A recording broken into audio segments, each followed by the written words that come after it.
So used to seeing minor pinch on mid lane and mostly targeting the key junglers, but that could change. If we target a single role, suddenly these players would have to dive in their 4th and 5th champion, right? And very few of them have had to do so far. Exactly. One of the obvious ones that's jumping out in everybody's mind, of course, in the mid lane, is in addition to Ryze and Syndra, the Victor that has not shown himself right here yet, but Cloud9 2 more, and there you go.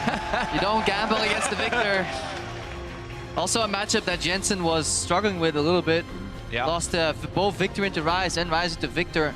Both champions off the table right here. The only real mid lane champion remaining that's been prominent is that Aurelion Sol. Right, Aurelion Sol, and considering these two mid laners too, to me the Cassiopeia for Jensen also rises up now with the bans that are on the board, but now we're swapping over to top lane. That's been big for both QV and Impact, who have been extremely good top laners this tournament. Yeah, so we're looking at the likes of a Rumble being open right now, which is high for these players. Nidalee is off the table. Elise is a primary pick here. Aurelion Sol's a pick we're looking at, so Olaf would be a surprise right here. Yeah, I mean, Olaf going to take it away from Meteos. Ambition was one of the junglers to pick that up.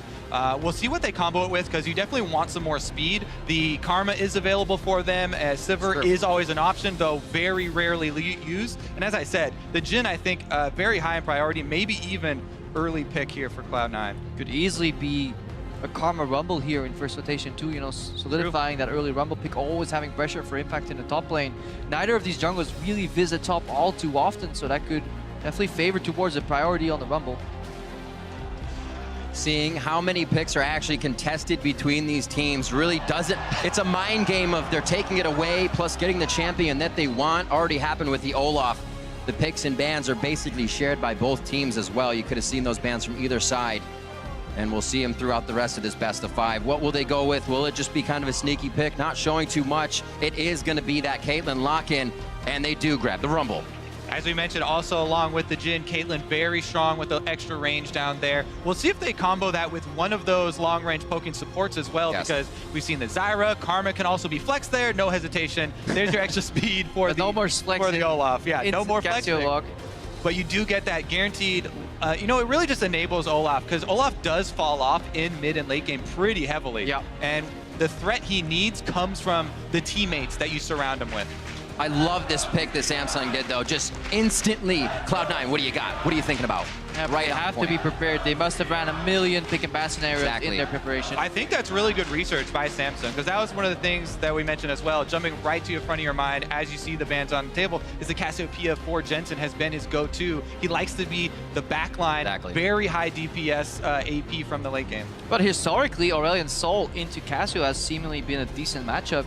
It's the matchup that Faker has at the worst stats in of his career almost, I feel. He's gone down in regional qualifiers, even during Worlds, so yeah, definitely something you could play. This actually, the Orianna pick was the expected answer into Cassio in the start of the tournament, but because there was not as high of a priority as expected, we very rarely saw Orianna come out. But it's a super doable matchup, and it's very easy to play for the Orianna. It's very hard to outplay if you're Cassiopeia. Yeah. Mostly because the ball zones versus the attack. Right. Really do like that matchup, especially since when you pick Aurelion Sol, there is a bit more pressure to be proactive early, and if that's not your comfort zone, where Jensen has been a mid laner to dominate mid lane. He wants to play aggressively, push up in his lane, and try and harass under turret, and may not be, you know, as accustomed to the high roaming style and trying to get kills elsewhere. Well, that Rek'Sai may be the available early blue for Jensen to keep up with Crown's pushing. We see the Jhin and the core JJ Echo pick for QV coming in. Super likely that we're going to see that early blue buff handoff. Right now, Smoothie is looking for a pick, and combined with Meteos, that's pretty much the engage for C9. So they need to draft at least a combination of 2 champions that can start fights or at least facilitate those engages, because their mid games have been very slow, and that might be why they're still going for this Alistar despite having a range support against them. But that unit, that Caitlyn Alistar, is more than fine alone in the bot lane. Exactly. The Caitlyn Alistar is actually one of my favorite combos of ranged melee bottom lane, because you have the threat of comboing the Alistar all-in with a trap. That just provides so much setup for a jungler. Really a lot of pressure there. Definitely got a lot of pressure, and it allows the Caitlyn also to just use the range to kind of 1v2 the laning phase. Miners to stay from Alistar. Really good combination overall. Ignite is fight lane. Smoothie's got it locked in. Meteos could, again, we've seen him in previous games, come to that bottom lane, get the flashes blown, and at least give Sneaky and Smoothie a way to get through the lane quite easily. Also, I really like the Rek'Sai passive pickup for Cloud9 because they have actually struggled a bit with the vision, especially towards the mid and late stages of the game where they start to fall off. Rek'Sai is going to provide a lot of extra intel for them. We'll see what they're able to do, though. Game number 1, and everybody is getting amped up. Hard to believe we've already been through 2 weeks of games, and there's already more to come here. The coaches say good luck one last time to the teams and each other as we're about to be on the Rift.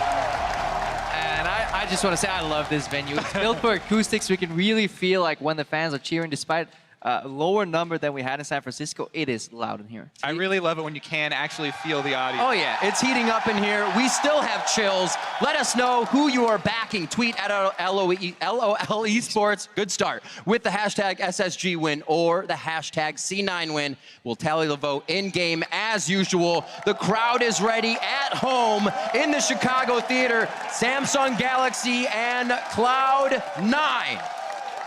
Looking to keep their hopes alive here in Worlds 2016. We're about to be on the Rift. Yeah. And despite what the signs in the crowd were saying, they're actually running it down bot lane right now. You'll see it once we zoom out.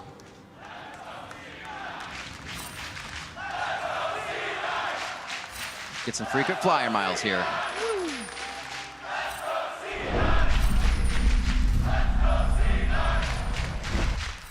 The crowd is behind him. It is home turf, and the game has begun. We'll see how Samsung and Cloud9 go at it in our first quarterfinal best of 5. Yeah, we saw a 4-man run in the bot lane right there. Samsung moving together, trying to get in there for some vision. There's a reaction from C9 right after.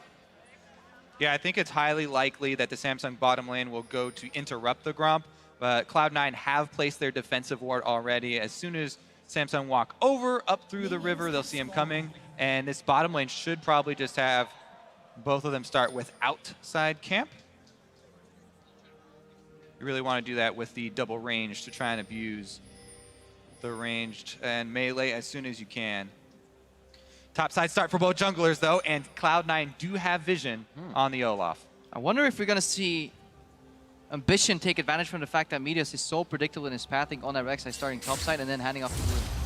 You know, very well could do that on the Rek'Sai, but also if you've set a pattern and people are expecting you to go very passive, Olaf is one of the jungle champions that you can actually attack in the jungle because he likes to get low for the quicker clear, and you can try and surprise him, you know, maybe get a summoner. Meteos, though, usually going very, very safe in the early game, trying to get farm advantages as opposed to pressuring. And I want to delve a little bit into the mid lane pick of why Orianna is such a good pick into Cassiopeia. It's because Cassiopeia always stacks straight. It's the Q into E combo, walking up. Orianna doesn't really get punished too much from Miasma. Early on, there's good base damage, but once you hit like level 3, 4, 5 on Orianna, she just puts the ball forward, and Cassia will get punished and slowed every time she walks up to finish a trade. That will make it so she can't stack multiple E's on you, you can disengage, and then at level 6, there's always the looming threat of an Orianna ultimate. There it is. You talked about predicting the slow route there. Cloud9, Meteos is going to be able to get his blue, but what you deny is the blue handoff. Definitely so, but he does set a super fast clear doing this path, and Ori as a champion is fine farming, a little bit pushed in early. Not too much pressure as of just yet. As you said, Kobe, Meteos really not liking to counter jungle too much, or get aggression, I should say. He actually counter jungles quite well in the early game, with just about 16% of the enemy's jungle camps. Ambition's looking about 6 there before 15 minutes, so that could really hurt Ambition if he's moving slow around the jungle with that low health. Yeah, see, Meteos actually really does like to not only control Scuttle Crabs for the extra vision, but steal away the single small camp every time they get any sort of vision on the enemy jungle. Remember that they did see Olaf start on the top side, so this is very predictable, the route that Ambition has taken, and it is a very full clear, but shouldn't catch Jensen by surprise here, even though he's pushed fairly far up. I mean, he has subs. He knows he can survive a gank, so he's just going to try and probably ghost out here. Might have to flash. Ambition goes very early. That was nice juke. That was actually an amazing juke there by Jensen. He did not give Crown the passive movement speed on his Q. And this all ties together here. So good start from C9. They both walk into river, both their top laner and the jungle to put 2 wards down, and that actually allows them you play super aggressive in the top side like they were doing earlier with that river vision, Impact, despite actually only getting 3% jungle attention before 15 minutes, is generally always pushing and has a massive CS lead. This guy plays like a monster despite playing on an island. Yeah, I think everybody really playing accordingly there. No big surprises. For Samsung, it actually didn't give up anything to go for that gank. Nope. Yes, Ambition did trade Ghost, but his camps, remember, he started on the top side, so he's just going back to that top side. Very efficient clear still. Didn't lose any time with that, and I don't think that any team or either team right now really out to any big, meaningful difference. No, we're looking at pretty much even CS across the board, except for in that top lane where Impact was relentlessly pushing from early on. Yep. It's a nice spot here. He smited early. Yeah, that's a steal. Smited early for the extra poison from the Gromp to help him kill it, but bottom lane pushing up. This is something that we kind of touched on in Champion Select. The importance, especially on blue side, of very strong, double range bottom lanes, so you can then go to invade and you get that vision stacking going. Yeah, but Sneaky got through the power shove of the early levels where the combat poke is pretty obscene. He managed to go at even CS, and right there you saw him punish that fourth shot as well. Really good combo. E into Q, layered in between, within the headshot proc from the E-Mark. Really well played. They're looking for Ambition to break the game open here for Samsung Galaxy, because Impact is pushing quite heavy on the top lane. Definitely agree with your bottom lane point there, because you do have to keep in mind that all-in potential that we talked about from the Alistar and Caitlyn, especially in the early stages where there's very low vision at the moment, and the first support recalls are really where the dangerous moments come, where you're trying to get that first line and, traps can be set up. I like what C9 is doing here. Much more early grouping. Both jungler and top lane grouped a little bit earlier. Right now, support roams mid off to the base. Complete surprise. There's likely going to be at least one summoner blown here when Smoothie combos. And the question has been, is the communication there between Smoothie and Meteos? For sure it was on that one. Crown moves fast. He gets the stick though. Petrifying gaze. Smoothie gets taken down. Flash and Knight is down. They're on to Crown now, but it doesn't even look like they'll get anything out of it. What a massive mistake there from Smoothie. Crown gets the 1v3 first blood. Complete outplay. You got to expect that he's going to flash the combo. This is a team error. There's two ways you make that play. Either you flash combo at the same time as you know the Rex is going to go for the play. If Meteos tells them, okay, we'll see it right here. I will go for the knockup, Smoothie can right here go for flash combo.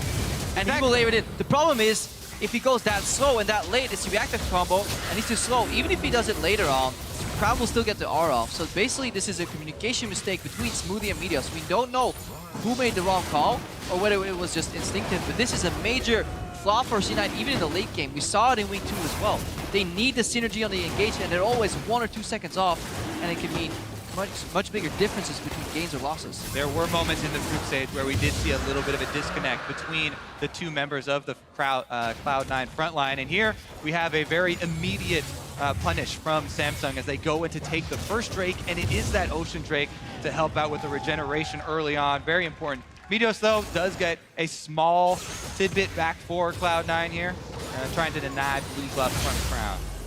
Still haven't seen any action from the top lane yet, and that also is to the team. It is Impact up by 19 CS at this point, so doing quite well. Looks like you could hit that penetration item mark quite quickly, and maybe Cloud9 will be able to work off of that. For now, though, it seems like that laning phase will stay, and that's only going to play in Galaxy's favor. Yeah, but we are looking at a summoner-less Cassiopeia in the mid lane versus Orianna Rek'Sai.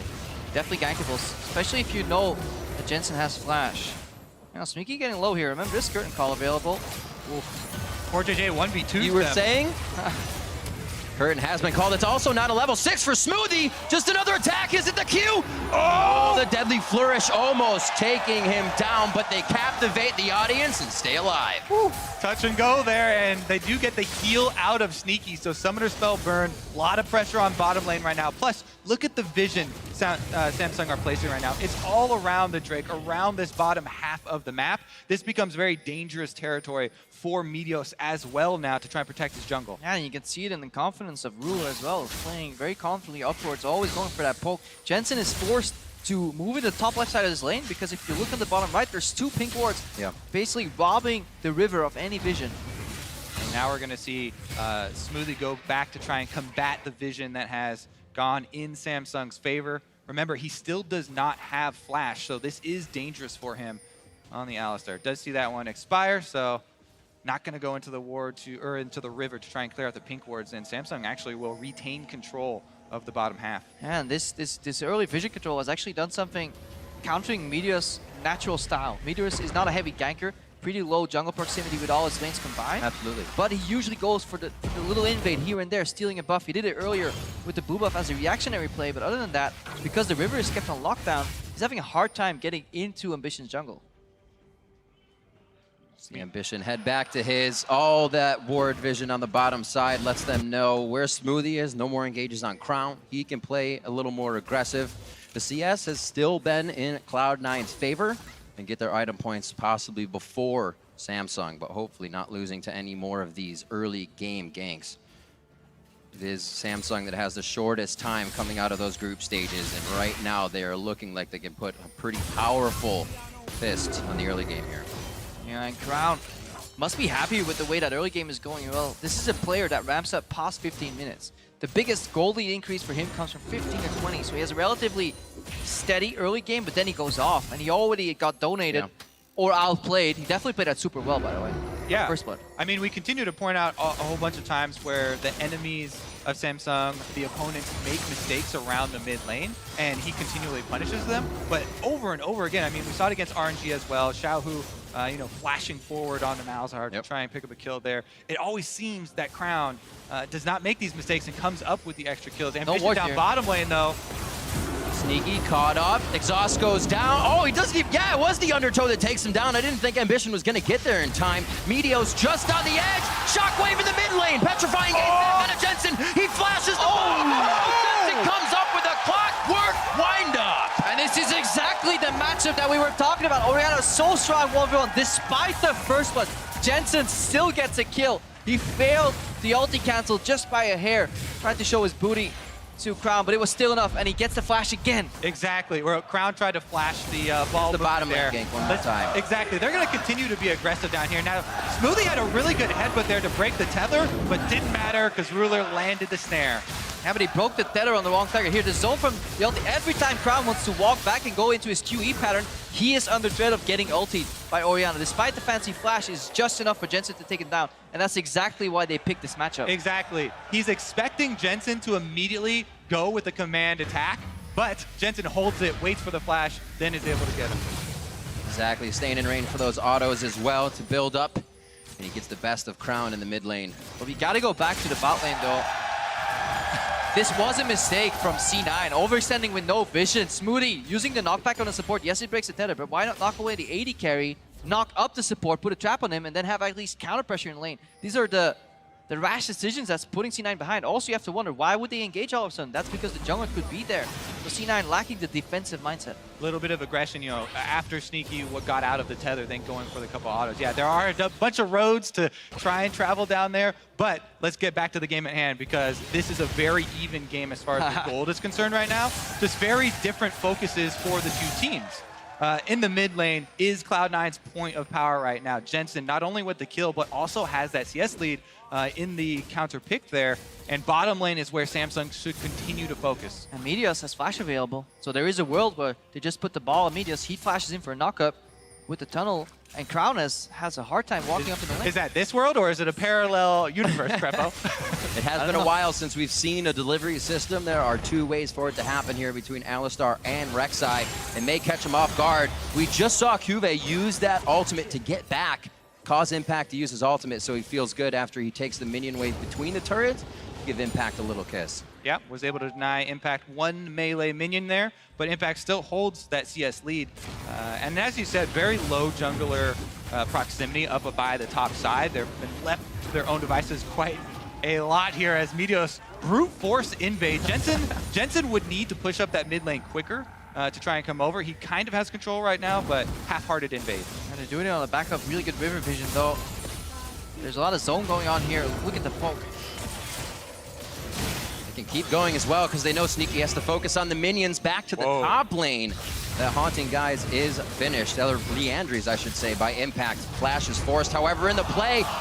Ragnarok still would have canceled out the shockwave, but Crown also backs off as Meteos is just off of knocking him up. The initial pressure from that fight is going to come from Meteos using this red smite here, you get so much more 1v1 power, and Olaf would have to back off there anyways, but not going to be able to capitalize once again. Oh, this could be it for Sneaky. If Smoothie can get in range, it's actually Sneaky's flash that is forced. Doesn't need to call the ultimate out of Smoothie, but Cuvee giving Impact hell in the top lane here. Could phase dive in, looks for the scrap shield to go down, and he gets the third hit. And Chrono breaks back to safety. Yeah, despite having an early CS deficit here, he's building super tanky here, fighting against the base damages from Impact as well. Impact going for a really big damage build, but he's left so squishy, so these couple stabs when he walks back the lane, I put him so low that he can actually get dove. Yeah, just a couple of smart moves there by Cuvee. Each one stacks up. You know, get a little bit of chip damage here as he's coming back to lane, going for another trade under the turret. Now his ult is back available. He has the confidence to dive, and Impact nowhere to go. Also didn't have flash, so big outplay there from Cuvee that took a long time in the making. Yeah, and honestly, this is C9 again putting so much emphasis on that bot lane and mid lane river in between, that vision that they're procuring, but Meteos hasn't gone a top lane a single time, and with a Rumble Rek'Sai, you could easily put some pressure on Cuvee here.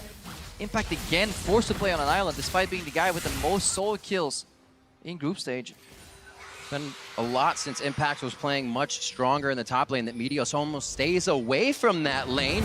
Set up, why not let him walk into the trap? They're just gonna go after him immediately. It looks like he may stay for the fight, enough to die. The heal from Ruler, and that's gonna keep him alive. Sneaky goes down, and Samsung changes this one and puts it right on top of its head. That's Cuvee's teleport down, but he just got a kill in the top lane, so he's got some time to breathe outside the lane.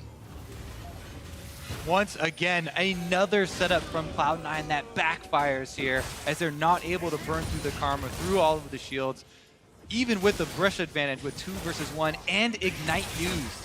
It looked like he would have walked on that trap anyways. Most people will go to ward it, but It's very dangerous to let people go for the full fish stick though. Sometimes when you're in combo range, you gotta be happy because the situation in scrims that has failed so many times where they juke you or you make a mistake.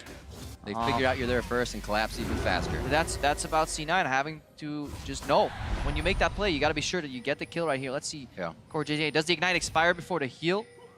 Combo here is Sneaky in exhaust range. That's the biggest thing. Yeah, that's the problem right there. Max exhaust range for Core JJ. I think Kalen can actually outrange in that situation. Then he dies. And as well, thinking to just Q backwards over his shoulder, add that much more damage in. Playing very solid from the bot lane, and things are going to get much harder for Cloud9 with 2 dragons down in favor of Samsung Galaxy, an ocean and a mountain. Yeah, Cloud9 are attempting to be proactive here, but this is the second time where they set up a play off of the Alistar, they get punished, and then it turns into a Drake as well. And Samsung now actually with a substantial lead in this game. Cloud9 kind of have to go for a wombo combo team fight now with Rek'Sai Flash, Unburrow, and Orianna Shockwave with the Rumble Ultimate on top of it. Yeah, this is the phase of the game from 15 to 20 minutes where there's such a stark contrast between these teams. Galaxy always ramps it up, somehow gets an extra kill, an extra pick off because we're leaving the mold of the laning phase. And C9, they actually struggle. Their gold advantage dips on average after 15 minutes towards the 20-minute mark because they're just struggling to find the right play and execute it. And then the super small sample size we've seen when Samsung does have the lead, it's 100% once they get these in the mid to late game. Impact still able to deliver a little bit of damage here, but Cuvee with that kill still makes him think twice about fully going into the fight. Sneaky now to the mid lane. As you said, Kobe, Cloud9 is trying to be proactive, and now they're moving the pressure around. Yeah, their turret is down. They're in a very rough position because their first turret went down without any sort of answer here from Cloud9. So they've lost so much territory on the map. It forces their AD carry and their mid lane AP carry to also fight for farm. And this is one of the most difficult things for teams as they struggle through the mid game. You kind of have to wait for Ruler to deliver all these minions up to a safe spot. Meteos gets hit here. He should just be able to tunnel out of this one. Not much help. There we can see Jensen giving him, already shielded him out and then move the ball, but now they know they can keep going. Mid pressure is going to be theirs, and Cloud9 is getting suffocated in every lane. Sneaky goes down on the bot side. Yeah, it all started with pushing bot and top lane, but it was Jensen in the mid lane that could hold his own, keep Crown back. But due to a couple of mistakes here, Crown is getting strong enough with the added pressure from Ambition to really spearhead the mid lane pressure, and suddenly C9 find themselves pushed in all 3 lanes. Exactly. No pressure left at all for Cloud9, and they're going to have to go into defensive mode, use defensive vision at the moment, whereas Samsung can pick any point of power right now. Man, Ruler with the Jin hits every single ultimate shot. Literally just killed him with the ultimate only. Yeah, really good use of the cadence there. Sneaky did not get the 90 caliber net out of the bullets and got hit by every single one. And that prowess on the champion is why we rated the Jin pick so high between these two teams. Samsung really using it effectively. And Cloud9, the underdogs, trying to make a comeback. But again, it all stems back to the early game. Yep. It is Samsung Galaxy correctly capitalizing on some of the windows of opportunity left open by C9. If this is an even game, that doesn't work. But Samsung so good at snowballing minor advantages. They're considered a very slow team, even in the LCK. They could always close games, but they didn't have the strong enough early game to really break it open. That's why they were struggling against top teams. They never beat the likes of ROX, SKT later on in the season. They only beat them in opening week. They had 2 games, I think, where they beat the ROX Tiger. After that, they only beat teams below them, but consistently so.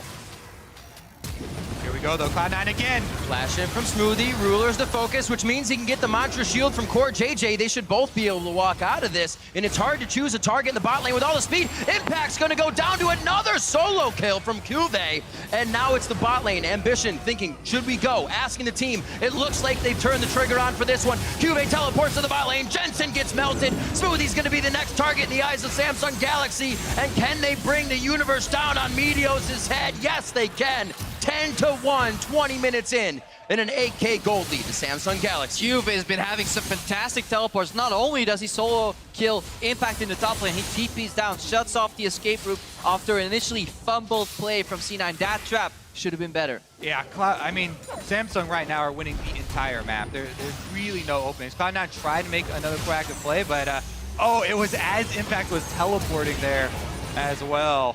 And Cuvee comes up with the solo. Yeah, solo kill, Impact trying to join this fight. It all went wrong because that trap on the left side of your screen right there was supposed to combo. It was supposed to be Alistar combo into the trap, but it was placed ever so slightly, a bit too much to the right. So when Meteos joined in for the knockup, they let the Jim escape. Ruler got away, and then he had back-end damage in that fight, which means a complete ace whitewash for Galaxy.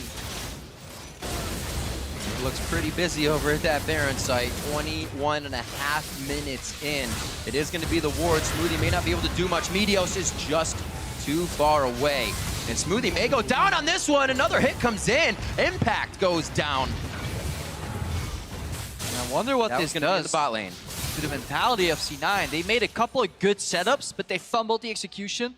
That led to vision loss, more pickoffs, and as they desperately tried to claw their way into the fight, they ran into such a consistent Samsung Galaxy here, always punishing every single window of opportunity. Yeah, this is a very important opening game here for Samsung, as they've really been able to establish dominance all over the map. And Cloud9 really are going to have to reset after this game and not get too down about this one because, man, just left, right, and center, Samsung picking up victories. And coming into this game, Cuvee and Impact had 6 solo kills apiece for top lane. The highest at Worlds, and Cuvee has just skyrocketed that record. That's the nature of the matchup. If you fall behind in the Echo Rumble matchup, he will hunt you down. Cuvee had a Magi Soul Stealer up to a couple of stacks. He sold it right now. Just stole him. He had a couple of stacks of that. He's like, nope, I die once, not worth it anymore. Selling it for Spirit of Visage. Just going for consistency here. No fooling around. Yeah. Samsung Galaxy said it. Once they got the quarters, they need to get to semifinals. What a great opening performance. Yeah, this is going to do wonders for the confidence of this team. Even turning around constant plays from Cloud9, they probably won't be too scared. So you have to be careful about, getting overconfident, I guess, as it moves forward. Here we go, though. Cloud9 still going for plays. They know that they're so far behind that it's going to take multiple people. So still trying to be proactive and get something back for themselves at the moment. But in order to take the game and turn this entire game around, it's going to be a long farm for late and defensive play. Honestly, that is actually a great way to get some breathing room. Take that Baron away from Cuvee so he can't be a pest in a side lane, but everybody else still has Samsung. Crouching Tiger hitting They Sneaky. can almost do what they want. Ruler. C9. They measure out on this one. Ambition's going to be able to get another mountain. So when Samsung Galaxy reaches the turrets, they will not be long for this one. Yeah, C9's getting creative right now. They know they're not winning a 5v5, so they're hiding their AD carry in brushes, hoping some face checks. Looking for the silver lining. Looking for the answer. If you're in a position like this as a team, you know you're likely lost this game, but it's sometimes okay to just play it out slow and reset your mentality because this is a best of 5. It's a marathon, not a sprint. One of my favorite games of World 2014, I believe, was high on the Zed. Oh, After they were so far behind, just still, going for these sneaky plays to try and, get something back for themselves, even if it's a little bit too late. As Samsung move in, trying to take the inhibitors down, and Cube still on the 1v1 with Impact. Almost getting worse and worse for that top lane. Bot inhibitor's gonna go down. Cube may be able to solo that one in the top himself. Smoothie giving the team a little bit of room to work with. A great shockwave. Samsung Galaxy gonna have to think twice, but so will the rest of Cloud9. Jensen's almost out of mana. Can't dance this one out too much more. He hasn't really gotten any of his blue buffs this game. They are being denied resources and objectives all across the map. And this may be another very fast game from Samsung Galaxy. yeah, super clean closing here. Jensen doing what he can, but it's not enough. Doesn't have enough ability power to supplement Shockwave combo here. First Nexus turret is falling. Looks like it could be number 2, exhaust to Meteos. Meteos is saying walk this way, but he can't even get out of the base for them to follow him. He's gonna come up with about a quarter health here. Crown should be able to do the work with Ruler there on his last bullet. Reloading as they head to the Nexus turrets. Impact throws down the equalizer. Says you want to walk in, here's the red carpet. And it looks like he's gonna start cooking up some dinner. First one was Crown. Can he find any more? Ruler is down. Now Sneaky trying to get back to the base for Solace, but Cube ties his shoes together, takes him down before he can get there. And it's only 25 minutes in. Everybody's falling left and right. It looks like Samsung Galaxy is gonna have one more try at the Nexus. Yeah, they still have people hitting the Nexus at the moment. When you don't know when to leave the party, you keep staying, and you start to become the troublesome one. That's Cube right now. It is Ambition that went down. Cube, a few more swipes, just a few more HP as well, and they silence him. Just a few hundred HP short of a down Nexus. Cloud9 stand still. 26 minutes into this game. They're still going to put up the defense, though. Like we said, defensive vision, I mean, you know where they're coming, though. Samsung are just going to go straight back to the Nexus. Rally caps on for everybody in the audience. Sideways, inside and out. Tenacious looking deaf in the eye. Not today. Well, maybe today, but just not right now. Maybe 5 minutes from now. They're stalling out. As long as they can keep fighting, it's all about the mentality right now. It's about the mental reset into game 2, and that is something C9 have done well in the past. You're no strangers to reverse sweeps. Yeah. It's a long combat. You gotta keep believing. It's true. You can't let one opening game affect the next one here. But man, yeah, Samsung gonna walk right in, take down the inhibitor number 3. And Samsung, we gotta praise them for how they punish the mistakes, but we can go back and look at this game. What if the plays that C9 made actually worked? What if that flash combo with the flash knockup worked? Right. What if that first gang connected? What if Jensen could start snowballing, could really start leaning in this Orianna versus Cassiopeia pick? This would be an entirely different game. Everything that Samsung is doing right now causes Cloud9 to instantly react. Semi-ults, flashing forward. Cloud9 has to act immediately, looking for the kills as well as the Nexus. It's going to be Cube as well, going for one more kill. They turn around. It's the last few hits. 27-27 for your first game of Samsung Galaxy, taking out Cloud9. And we were wondering what would happen when the team with the longest game times on average met Samsung Galaxy, who had the quickest wins across the board. Well, pretty fast win here for Samsung Galaxy. Very, very impressive from Samsung this game. Just across the board, stoic in every single lane. They turned around almost every single play that Cloud9 made. Some of them by mistakes of Cloud9, but then some of them by sheer outplays too. The presence of mind for Crown to know that not only could he escape the 3v1, he could get a turnaround first blood kill without dying in the process. Honestly, incredibly impressive, and that is why many pundits consider him such a good mechanical player. And as Cassiopeia, that's one of the best feelings, being able to use that ability to counter with a petrifying gaze and then choose whatever target you want. Obviously, we'll see how it happens in this one. Tom Kench as well as Nidalee still getting that pick ban. We'll see what they have from the side of Cloud9. What do they want to take away? Victor, Beautiful choice. The Syndra as well. What are you going to pile out with? Speed here from Samsung. They're insta-banning, insta-picking, leaving very little time for C9 to think. Exactly. It's a minor thing, and most teams have their stuff prepared, but the extra 20-30 seconds that you can discuss a pick when it's hovered, that's what matters. People don't really look at it, but when you're on that stage, any more time you can get to react to pick and ban is obviously beneficial, and that's why C9 is running all the way to like 3-4 seconds left. And this game is very important for Cloud9. There has been a slight blue side advantage, and it's now their turn to make the changes, right? Samsung had a pretty clear victory with no big weaknesses across the map. So the ball right now is definitely in Cloud9's court here to make the first change. Kennen makes it through the pick and ban phase. What is Cloud9 going to try to snag first with that Jhin on the hover? And this could be exactly what Meteos was talking about just now. The best of 5 pick ban adaptation, the in-game adaptation, getting a feel for the opposing team is always better than just doing VOD review. Yeah, I mean, but that being said, we just did VOD review, and that's what we came up with. I've already Jhin. Here they are. What we're saying is, just hovering it. Put Kobe in coach. They're just hovering though. Okay. Jhin will be that first pickup. No hesitation once again from Samsung Galaxy. Pick 1-2. Kennen, Karma. Now onto the side of Cloud9. Yeah, so we're seeing priority here. Kennen over the Rumble. QV saying that's definitely his champ to go to. You know, lane pressure all in. Good flying teleports as well. Exactly. Kennen's been huge in this tournament for the flank teleports, the flash engages, and because it is also good into Rumble. So he's already kind of daring Impact to go that way, and I'd like to see Impact and Cloud9 switch it up a little bit here. Kennen is actually pretty squishy and can be focused, but that would require, you know, really focused jungle attention. And the goal of the draft right now, gone are the days where you get the massive outpick that will get solo kills in lane, usually. It's all about pushing lanes that still scale well. That's what Samsung achieved last game in the draft. They had a pushing top lane eventually. Once they got past the breaking point, C9 had 2 pushing lanes, mid-top early, but they never play around their top lane triangle. So they couldn't really capitalize on that.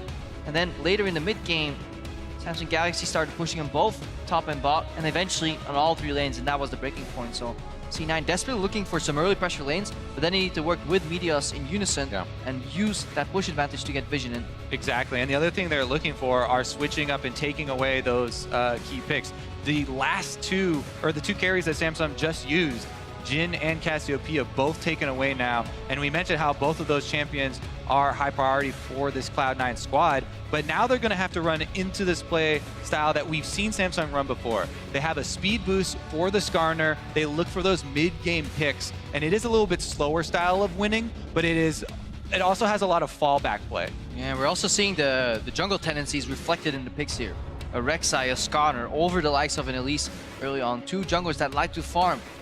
Just that the location of where they farm differs ever so slightly. Meteos goes for the few counter jungles in between. Very heavy on Scuttlecrabs. Ambition mostly farming his own jungle. Now the other thing that Cloud9 need to look for here is something to answer this Kennen, because they've seen the Kennen from the very beginning of the draft, and they've locked in these very low mobility backline carries here with the Jhin and the Cassiopeia that do have a lot of offensive potential, but there's not really an answer for Kennen flank. That flash thunderstorm coming in. It could be the perfect tidal wave if you see him coming, but that's really risky to play. It's going to put a lot of pressure on Smoothie here. He's going away from the Alistar pick. No more short-range composition only. You're adding an element of poke here in this comp as well. Look what they can do. If C9 get a lead, they can group up at the tower, put the miasma down, and suddenly all this poke can hit. No gap closers, no flashes. That's the goal of the composition. Just need to track where they can get there. Yeah, talking about offense, they've got 3 carries here. All lanes can carry for Cloud9, and it's going to be up to how well, obviously, they play in the 1v1, but also the jungler intervention. And Meteos has shown throughout the entire Worlds here that he does not go up to the top side of the map. Very curious, how Impact is going to fend off the Skarner Kennen combo. If he does not get support, whether it just be vision, or something like that to ward out or find ambition, it could be very, very scary for a Jace in that matchup. Yeah, immediate Orianna and Sorel. It's just a good matchup into Cassiopeia. It's so hard for the Cassiopeia to break open that matchup, even with a kill lead. You still have the threat of getting all in at level 6 by that Orianna ulti. You will always have to flash it. And then if Samsung gets sieged on ever, they have the tools to deal with it though. Flash Skarner ulti, a line of trap zoning, the looming Orianna ball, and then it can flying teleport. a lot of answers that C9 need to track if they want to siege. Definitely agree, and I do like the other adaptation Cloud9 have made with the Nami in the bottom lane to add that sustain, add the extra pressure there for the early stages so that, you know, they aren't constantly getting chunked out and they aren't constantly an opportunity for the enemy team to take advantage of. Basically, Core JJ, the only one, and Meteos, I should say, playing the champions they brought from game 1. So trying to switch things up here. Cloud9 obviously has taken blue side for this game. We'll see if the first picks matter. We're heading into game 2. Cloud9 trying to reset here and clear their minds. Remember to tweet at LOL Esports and tell us what makes your world's highlight reel worth the hashtag World's Big Plays. There's going to be plays all throughout Worlds, and we want to be able to remember them as they come and as they go.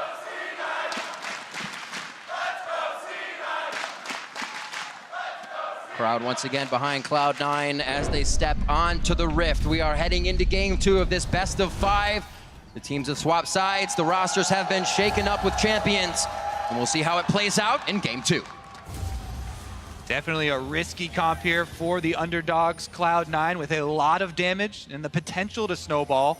But they have to, you know, get something going early here because Samsung, they have a lot of flash playmaking abilities. Skarner and Kennen can pose a very big threat to the back line. Yeah, they're rolling the dice here.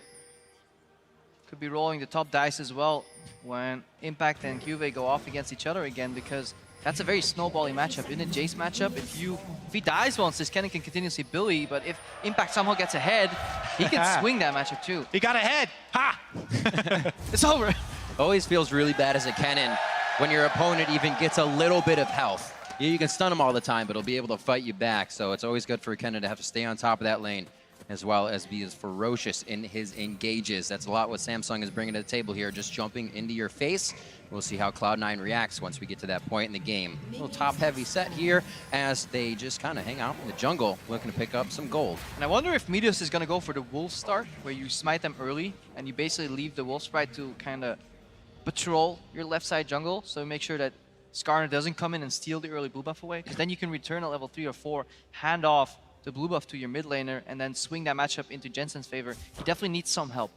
Jungle presence, early lost chapter rush, maybe just the early blue buff, you know, anything that can help or to get out sustain. All right, good start there for the Samsung bottom lane. Their patience waiting in the side bush is rewarded. Got that Soul Flare double tap. These are the few levels where Jensen can still have a trade advantage, and he's really making use of them. So that's good for C9, playing towards his strengths early on. It's actually overextending by Core JJ. Could get punished there. Yeah, but Cloud9 grouped up there. Both got hit with the AoE. Yeah. They also did not move up right behind the minion wave. You want to go to make sure that one of them is protecting you from skill shots. But Nami sustain in effect, as seen here.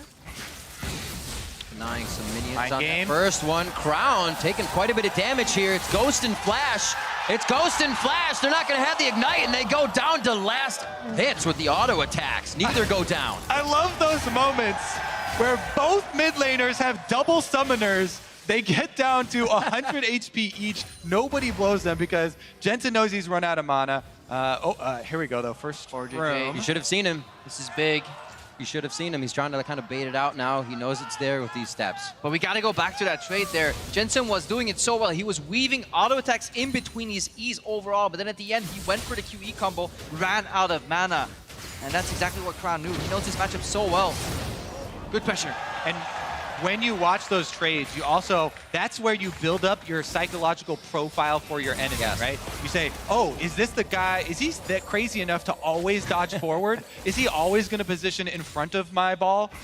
Yes, that is very often the case for Jensen.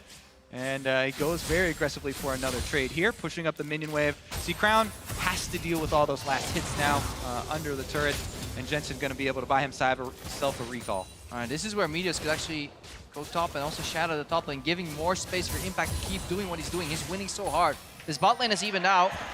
Even on CS, if these creeps go down, it's completely even. So Sneaky and Smoothie have outpaced that early bad trade. Yep. But if you watch the mini-map, so Cloud9 here, Meteos always going for the very small advantages. So he just takes over the Skarner icon there, the crystal, which is not a crystal with the skin.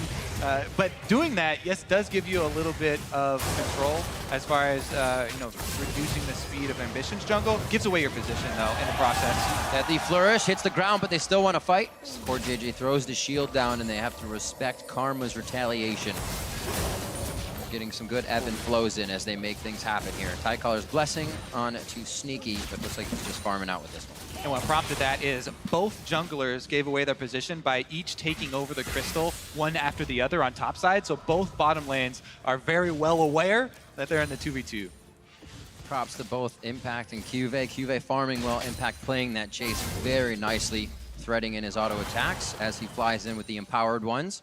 Focus on this bottom lane here. 30-29 as Sneaky is caught up in CS with a bit of pressure they put on Ruler and Core JJ. Yeah, but Ruler must know how to play against Nami. Core JJ as well must have watched a lot of games from Wraith, the substitute support from Samsung Galaxy. Yeah. Nami aficionado, that's also why people expected him to start, because in the week 1, the top tier expected support pick was that Nami before Mata kind of showed the world that Alistar still existed. And that's the thing, when you have a support that's at the same level or just around the same high level of play as your quote-unquote main, you can even practice against them. You don't have to just watch tape and watch VODs of the matchup. They can go into custom games and trade over and over again. So obvious Tiamat coming in from Meteos. He can continue to farm his jungle quickly. See Cuve put a little bit of deep wardage in to see if they can start making some moves off the tells of Cloud9 once Meteos passes that. 43-41 here in the top lane. So far a different game, but it has not exploded here. We haven't seen somebody take the lead. Yeah, and one of the big differences is, yes, the draft, but also Cloud9 not really trying to force plays anymore. They had a bunch of plays that were punished by Samsung, and they're not trying to get behind early again. So more farming, and you can see the farming focus. Meteos early Tiamat here on the Rex side. He knows this is going to be about farming out the extra small camps. Tiamat really helps out with that clear. Very sustained as well. Just staying on the map. Threads in another auto fight in the bot lane. Core JJ goes down to about 200 HP. He is. As you can see, Cuve is still about 60% and okay in the top. Yeah, finally top lane though. He's combining the counter jungling with pressure in the top lane. This is some part of the recipe that C9 was looking for, and now they can maybe lean on the advantage. And that is also a possible play that could get turned around with Cuve now hitting 6 on the Kennen. And Skarner, Meteos knows that Skarner is trailing him because he was seen while counter jungling. Very, very risky there, and that is one of those ones that flashes before your eyes that could possibly end up in a double kill for the enemy. There's no Karma in lane here. Look at Core JJ on the minimap as well. Doesn't run straight down bot lane because he got an early base in. Despite the lane being even, you wonder why base so early. Well, you lose a couple CS bot, you gotta translate that into an advantage, so he goes for unpredictable rolling patterns. Really, really good to point out there, because we talked about this a little bit before, but that 5 to 7 mark where your first excursion to try and get Vision down, you see he upgrades the Sightstone, brings a pink ward, and Vision is also trying to get Vision at the same time. Actually, they're on different sides. Can be Meteos steal? It's a Vision war! There's no smite for Meteos, so it'd have to be a... Tiamat prop? Oh, they're just hiding him. Roam here from Impact. Didn't seem like there was a call from Cuve to Impact left lane either. What a chance for Cloud9 to pick up a kill there. Flash, though, taken from Ambition. Big summoner down here on Ambition, loses the flash, but look at the jungle. One ward right here. Second, third down below in the Crux. Complete information from Samsung. So they traded 10 CS in the bottom lane for a beneficial base timing on support. Yeah. Then Core JJ picked up the Sightstone, and yeah, they were behind in timing-wise, but they got bot lane vision, which means by exclusion, they also have left side vision. They can track Meteos right now. Exactly, and that's why I was so surprised that Ambition was split off from Core JJ during that vision. They actually did the two-pronged vision invade. Meteos, though, does have the Raptor Smite, so he saw that one. They know it's warded, but they won't be able to clear it out. Smoothie's Risky work here. coming into play. Smoothie puts one over the wall as the top lane try to put each other underneath the ground. Cuve and Impact going at it once again. Nobody taking each other down just yet, as Impact does have that Hex Drinker to keep himself safe. And clearing wards in River as a support is a fine line between courage and stupidity. You gotta act confident. You gotta fake it till you make it. You gotta walk in as if you got backup. But if they know you don't have backup, you're toast. But yeah, but you have to be very ready to turn around and run away quickly.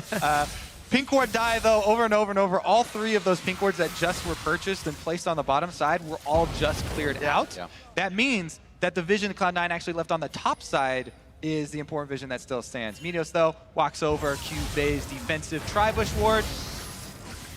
And this might be an error in communication, whether they didn't track the wards, but even though this gank doesn't accomplish much, he's at least getting in the head. He's breaking the pattern of Meteos never goes top, and that's important. Because the next time Impact walks up, QV may hesitate for a second. It's like, why is this guy so aggressive? Is he alone, or is the jungler here again? And those little things matter. Yeah. So even if the gank doesn't work out right now, it could get into QV's head, but he's proven to be very stable. It's doubtful, but there's a chance. And they would need to do that in a different way. One of the things that I've been a little bit sad about at Worlds is I have not seen too many of the wraparound ganks where you come through the lane, through these lane rush. Right. And yes, at the top lane, you can ward your tri-bush over and over on red side, and that's, you expect there to be a ward there. But very, very few top laners will buy pink wards or extra wards for their lane brush, and you can sneak in there, especially if you have flash on Rek'Sai. That could be a very easy route. And those are the low percentage plays. You know, they don't always work out, but when they do, they give you big hits. But in searching for efficiency here and not wanting to get cross-mat too often, it's so dangerous when you don't do that. I like this more overplay. Constant push up the lanes here. This Nami pick paying off because this control in the bot lane cascades into the river. The mission is ready to test. Ultimate down. Pretty tanky so far with that Cinderhawk. The inner flame just completely tearing through Smoothie there. Looks like they'll be able to get this one down though. The Soul Flare rather from Karma. Shockwave threatened. Both damage. Jensen's there. Ghost and Flash. Doesn't look like he's going to have to use either to get out of this, but there was a Flash from Sneaky as well in that play. Yeah, the difference there between Jensen and Sneaky is that I believe they communicated that Rek'Sai's, that Skarner's ultimate is down. It was actually Sneaky who was the one who took that the Skarner ultimate. However, he was the one to burn his Flash. He's scared of the follow-up there instead. Yeah. Just being safe. He was a little bit lower. He could get comboed down. Cassiopeia as always has a threat, and Jensen still had some room before he had to flash. So I think C9 played that one perfect here. They didn't get afraid. Yeah. They let their AD carry get dragged away into the enemy team, and they calmly kept doing Dragon right there. So for once on the same page, and that's a difference in these little plays. The Nami tidal wave for disengage plus the Nami heal there gives them the confidence to get out, and Cloud9 get the Drake with only burning Sneaky's flash. Now look at the build here. QV opting into early aggression here. Magic Pen boots after a single item. This could catch Impact off guard, but because he CS so well early, he already has that Hexdrinker and a Dirt.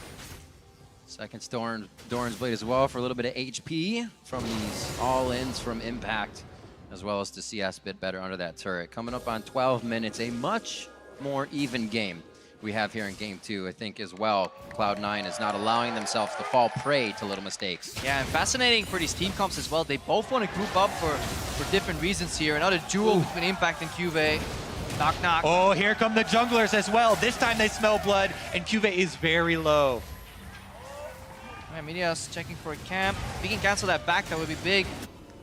Loving this topside pressure from C9. Yeah, exactly. Those pink wards have stayed in the topside river for Cloud9 for over 5 minutes here, and it's been repeat returns here from Meteos. Now, they also have defensive vision. They'll see Ambition. Oh, use this gate. That's dangerous.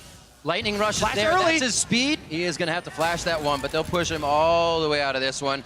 QV picking up the top minions. Really important that he flashed early there. Definitely the applause for Impact is deserved, but now very scared up there. As we talked about, the Kennen plus Skarner, so much gank pressure. And it shows you the danger of going for that poke in lane when you don't exactly know where the jungler is, because you're forced to use your defensive spell, which is the gate for the speed boost, but you place it in front of you. Yeah. And on top of that, as we are looking now towards the mid game and how these 5-on-5 fights are going to play out, remember that Cloud9 are running this high pressure, high damage backline, but Samsung have the engage advantage with the Kennen and the Skarner having their flashes. Yeah, it's a poke siege comp, just like you said, Colby, that wants to chip away from distance first. If they run head on, of course Samsung Galaxy is going to win. They put the Skarner ulti on one target. Once the defense comes in, instant Orianna ulti and it's over. But if they can use the Deadly Flourish and they can use some of that poke from Impact in the top lane, suddenly these Galaxy members will drop low enough and then C9 can strike. So it's very interesting juxtaposition. Both these teams like fighting around objectives, but they have a different approach. It's shotgun all in from Samsung, and it's slow, steady poke down approach from C9. It's been a very different approach for both teams here. First blood in our last game was 6-12. We've already doubled that time, and nobody's fallen yet on the map, but they have come very, very close in these attempts. Yeah, and Samsung Galaxy in week 2 were averaging 4.5 kills by 15 minutes. Right now they have 0. Good sidestep from Ruler. So this is kind of breaking their early game pattern, and C9 for once, they're staying even. So definitely a much different game. And I think it's an intelligent adaptation from Cloud9, because, here we go mid lane though. Double summoners available for Jensen. Mind game. Yeah. You don't want to flash too early, because you don't want to flash for nothing. We don't want to flash too late, because then you're dead.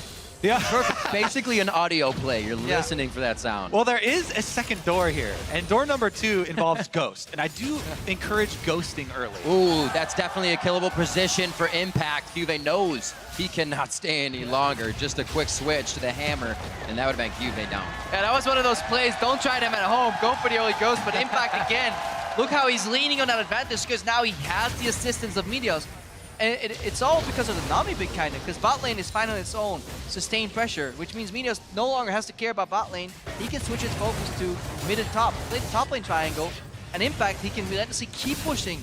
Last game he was pushing early, but he got afraid. He got pushed back in lane. Exactly. A Caitlyn Karma, while it's oppressive and pokes heavy and is annoying to lane against, does not have that same kill pressure. Does not have the ability to punish you for mispositioning like that. And Sneaky and Smoothie just fine on their own down bottom. Meanwhile, Impact getting that CS lead in this game as well. But remember, as we transition to the team fight phase, Kennen has a very high impact as far as all in, especially if Flash is available. Proto Belt on the way as well. Yeah, that's the difference. Well, going for the instant Proto Belt rush here, Magic Pen boots. Jensen doing formidable in this mid lane though. He's joined an objective, contested it, didn't have to flash out. He dodged the gank, fading flash for flash against the Scholar. And this is the second flash from Ambition that's been burned. He's used one ultimate in the game. All have been for naught. Also remember, the flash that Sneaky blew last time they took the Drake is back up right now. Cloud9 went unpunished for that Summoner spell. There's a hit.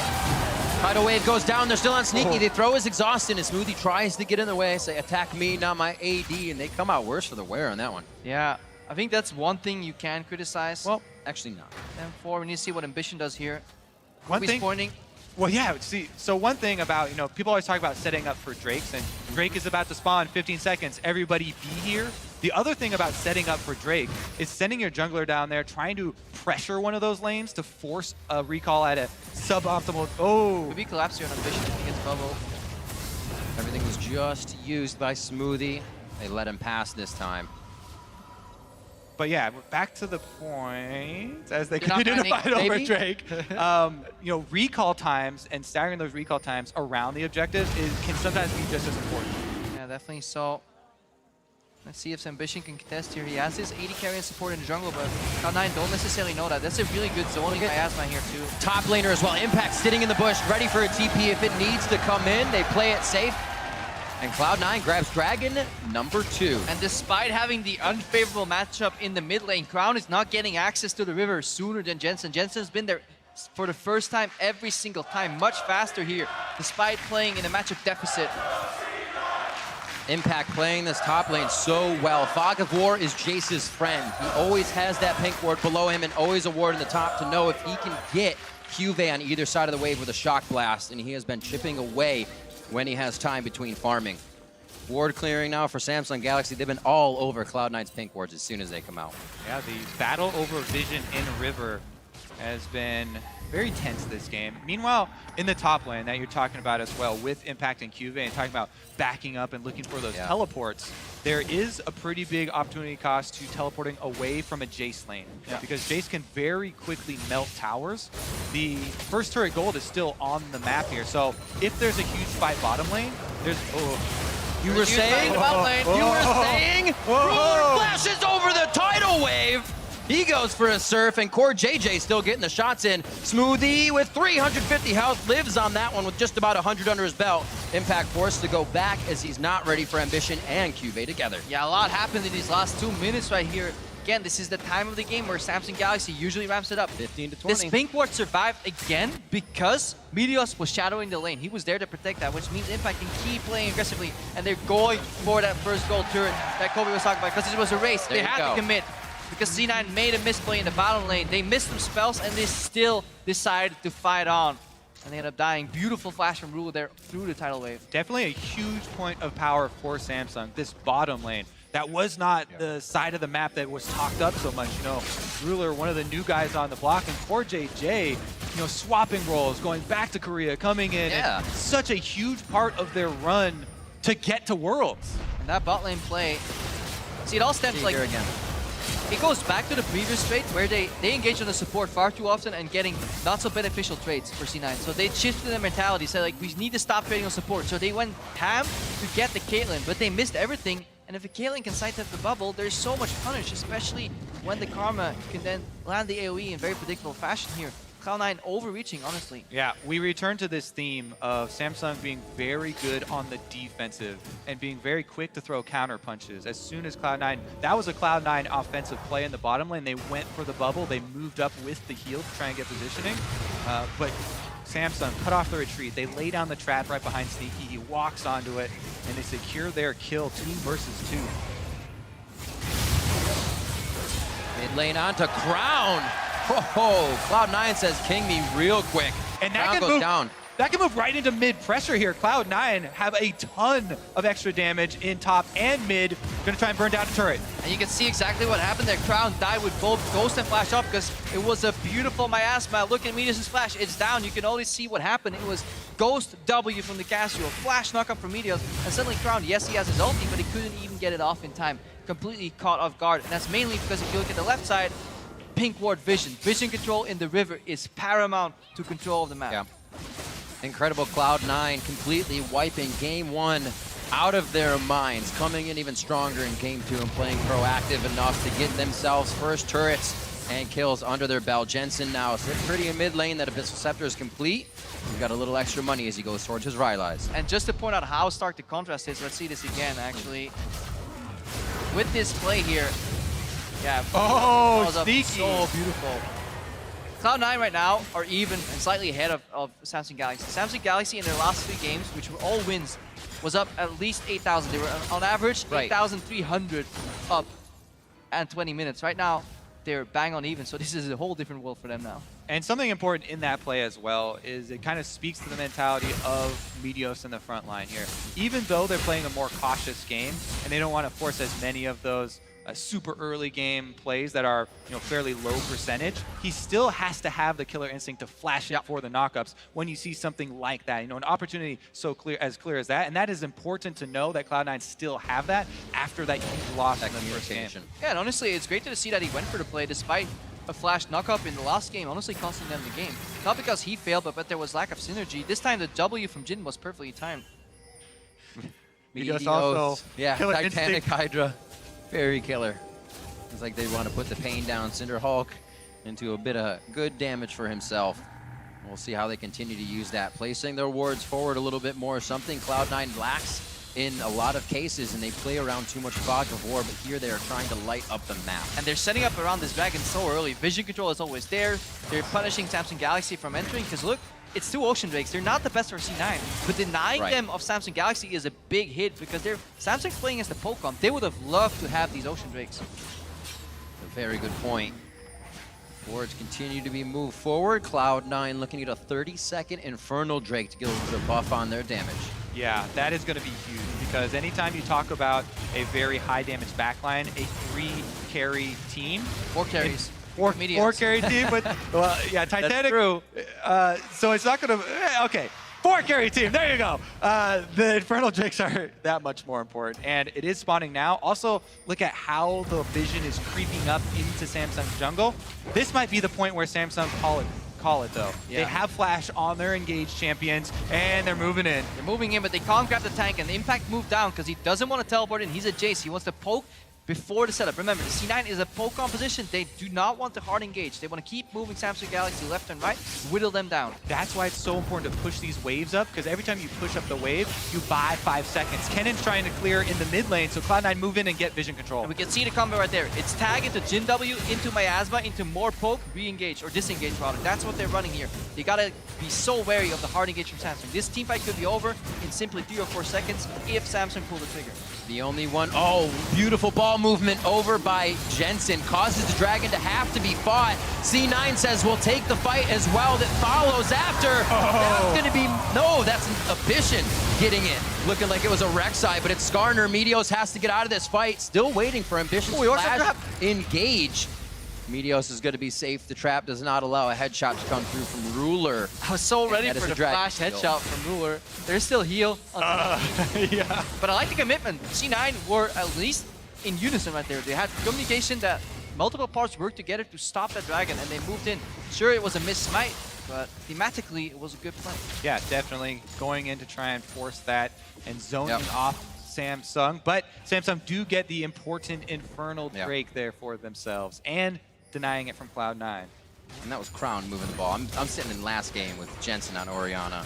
My mistake. So 39.7 to 39.5, but a 30 CS lead here for Impact in the top lane, and he has been giving Cuvée hell. We actually thought to see Ambition and Cuvée making work up there.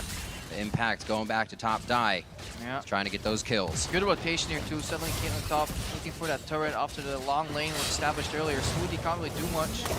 There's more people coming though, so they want to be careful. But look at Ruler, not afraid.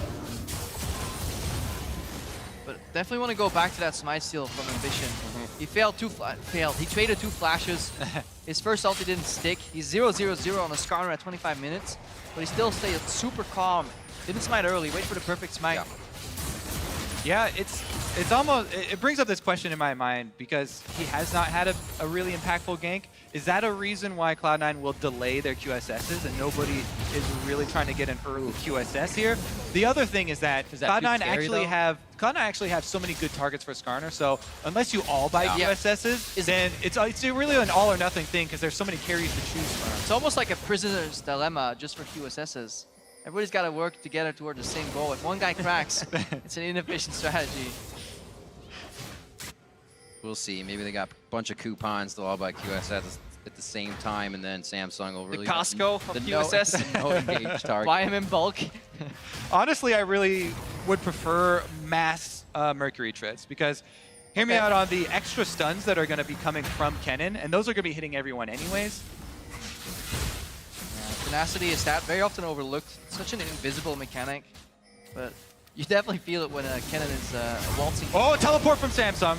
Onto Ambition, very, very tanky. Flashes are being used here. Tidal Wave flashed out by Ambition. Ooh. Slicing Maelstrom on 3 members. The shockwave from Crown, and Cloud9 is melting. Impact to the skies and to the back line as he tries to finish Ambition, but it's like he's hitting brick walls left and right. Samsung stay up as 5, and Smoothie is the only one standing for Cloud9. And that is going to be the Baron. We set it up so long. The all-in from some of Samsung. Champion composition here. They pull it off, teleport it behind, right onto Sneaky, and that is an early Baron. That was honestly the dream. When we were talking about how these fights could be over in simply 3 seconds, this is exactly it. What a beautiful ward teleport on the Sneaky flash WR from Cuvée. Remember, Kennen doesn't need to tag people anymore with his ulti. As long as they're in range, the W will apply.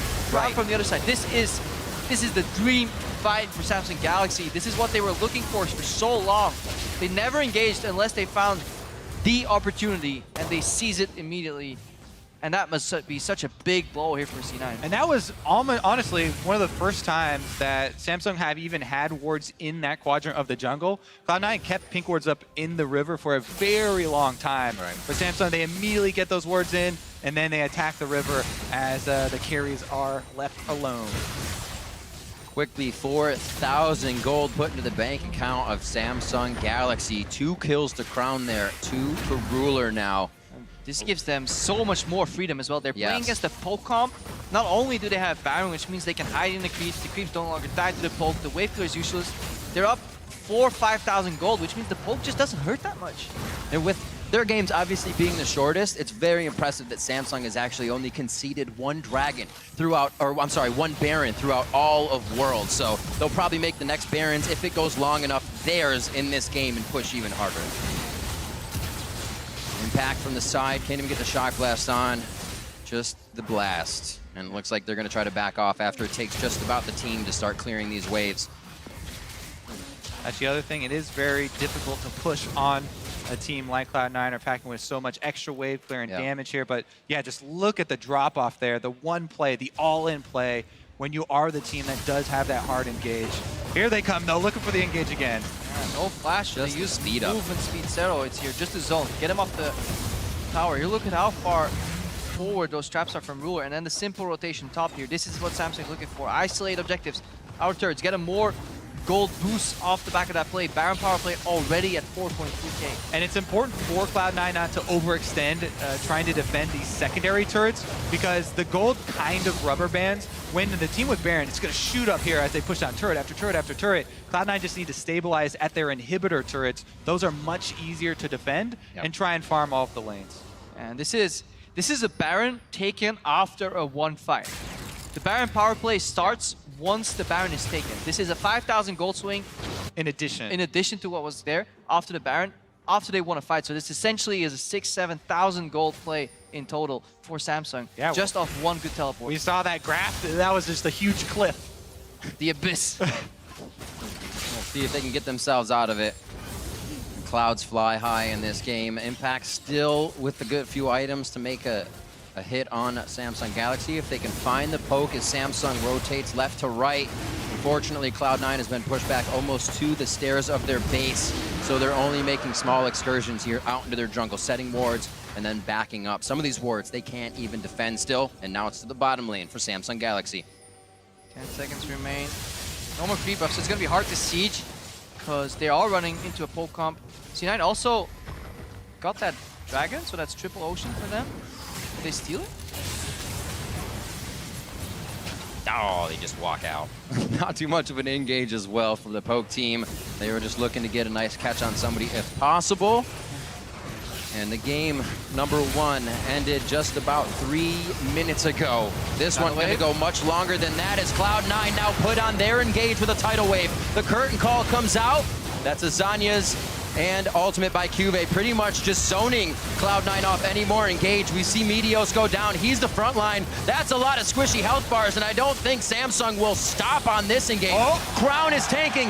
One shield, the second command protect, but it's not enough as Jensen comes through with the perfect fangs to take 2 down. Both teams a bit over-aggressive there as Cloud9 go for the engage, get turned around on, but then Samsung follow under the turret and Cloud9 gets some redemption kills, actually. Yeah, the patience from Jensen at the end there flashes out early because he got dragged into that fight by Ambition. The ball placement wasn't perfect. The command attack slightly missed, so they placed the ultimate, or the ball router, on Ambition, and he was so close to dragging multiple people in there. Only tagged one, and then they kept chasing, even though the cooldowns had all We'll see it here one more time. Here it is. He gets grabbed very early. Once this miasma fades out, Ambition's looking for the re-engage of Jensen, drags him in. But the focus isn't there. Jensen flashed out, mostly due to the zoning from Meteos. Kennen ulti only on one target too, so this is all in all a good fight. Look at how close this is. Ooh, Oriana ulti as well. Good guy Impact taking that ace in the hole as well for Jensen. And then since Cuvee doesn't have Zhonya's or his ultimate there, very ill-advised tower dive for him and Crown to both go down because of that misstep. That could have been a push all the way into the base if Samsung did not mess that up. Definitely so. See the setup for Sneaky there with the curtain call and the follow-up from the rest of the team. Cloud9 still putting up a fight at the front door. It's really weird. C9 need to get a fight where they poke enough so they can use curtain call early, or poke enough, go for a very short fight, and then hunt people down as they run away with the curtain call. Sneaky looking for a position to carry this game here, but at all times and at all costs, C9 need to not repeat what happened earlier. They need to avoid the teleport cannon flank. And that's so difficult, you know, moving forward as the map is now bigger and bigger with all of the Cloud9 turrets going down. There's so many areas that they have to worry about wards being in for the TP flanks of Cuvee, for the flash engages of Kennen. And I really need to see the Cloud9 backline actually spread out so that if one of them gets caught with a Kennen ultimate, that's not bad for them. But if all 3 of them are taking that, and that's going to be the way the team fight crumbles. Oh, impact though. This played out very differently Run. a few minutes ago. Cube's gonna flash forward. Ooh, hits the captive audience. Deadly flourish. Keeps him stuck in line as well. That's But flash look- for a flash. Woo.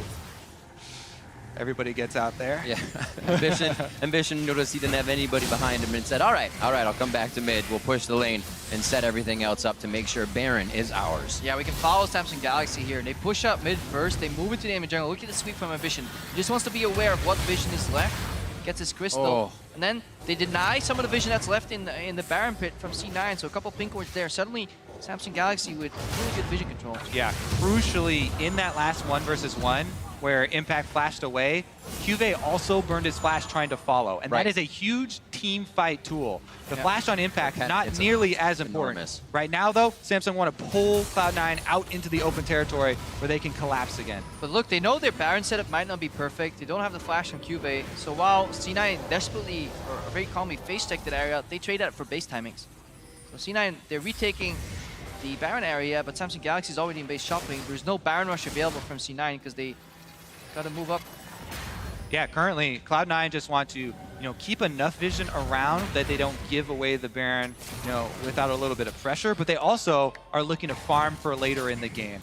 They're trying to make up this gold deficit because right now, Samsung have a lot of extra power. Yeah.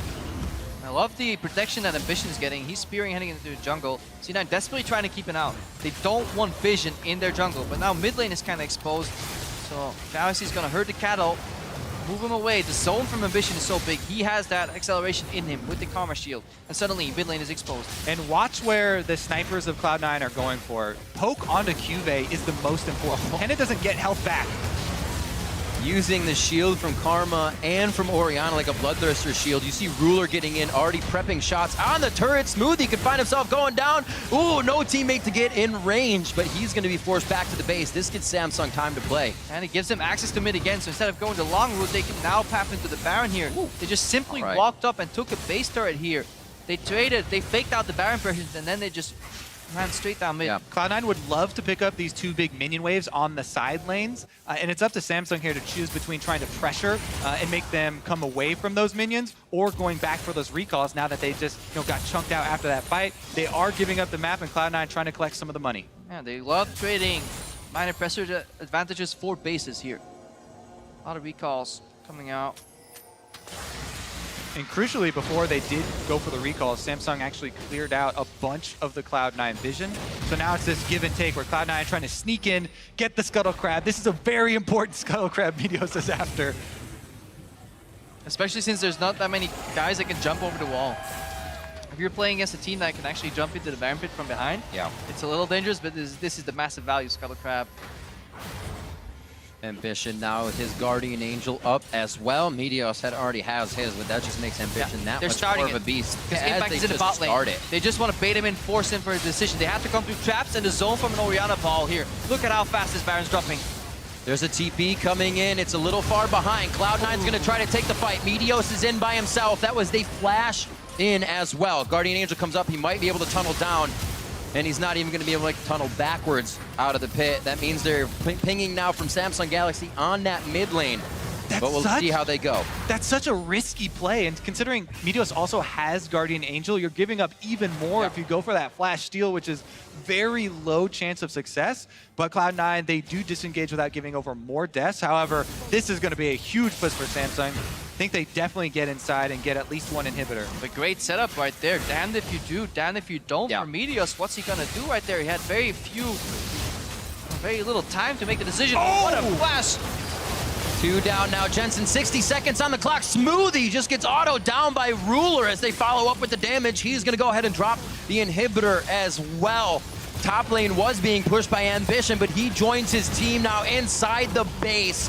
10+ minutes from game 1. Samsung Galaxy looking to make that repeat, and they take down Sneaky before they look once again at the Nexus. 11-4 in game 2. The final shots from Ruler to take down the Nexus, and Samsung are up now 2-0.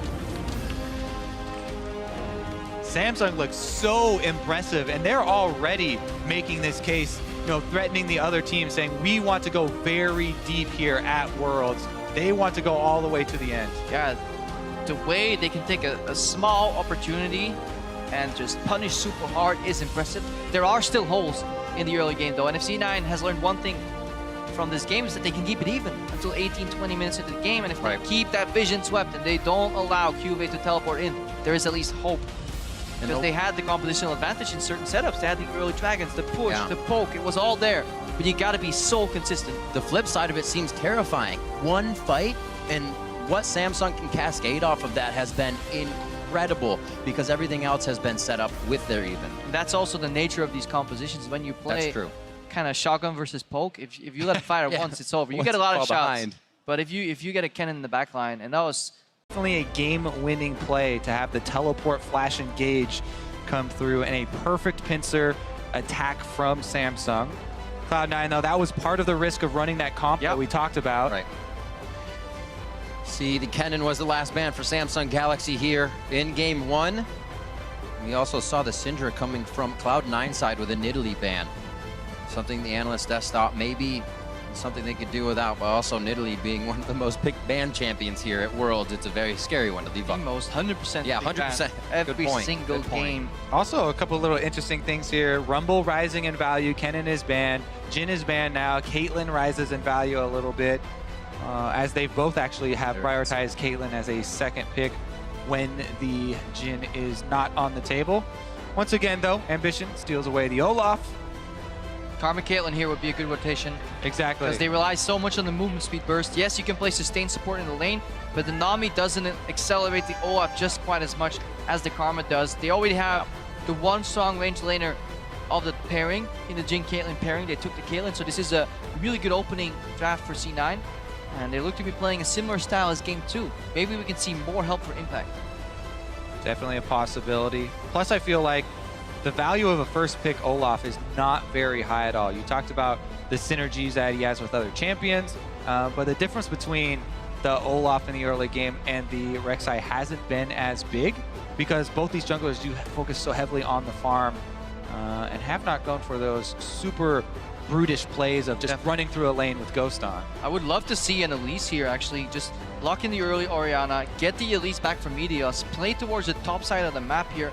You know that Orianna outscales. You can punish Cassio early because she moves in a very defined pattern when she trades. She's a snake. She has to serpentine, zigzag back and forth, Greppo. Honestly, though, that is a good thing that you bring up, because it's a thought that a lot of the fans of Cloud9 have had is Meteos, whenever he's streaming, I see him on this Elise so often, and yet he doesn't pick it in pro play. Doesn't go for these super early aggressive Elise games because I don't know, maybe they feel like it falls off too much later. They don't have the confidence in it, later in the team fighting phase, but for whatever reason, it hasn't been there, even though every time you turn into a stream, he's 10-1 on Elise.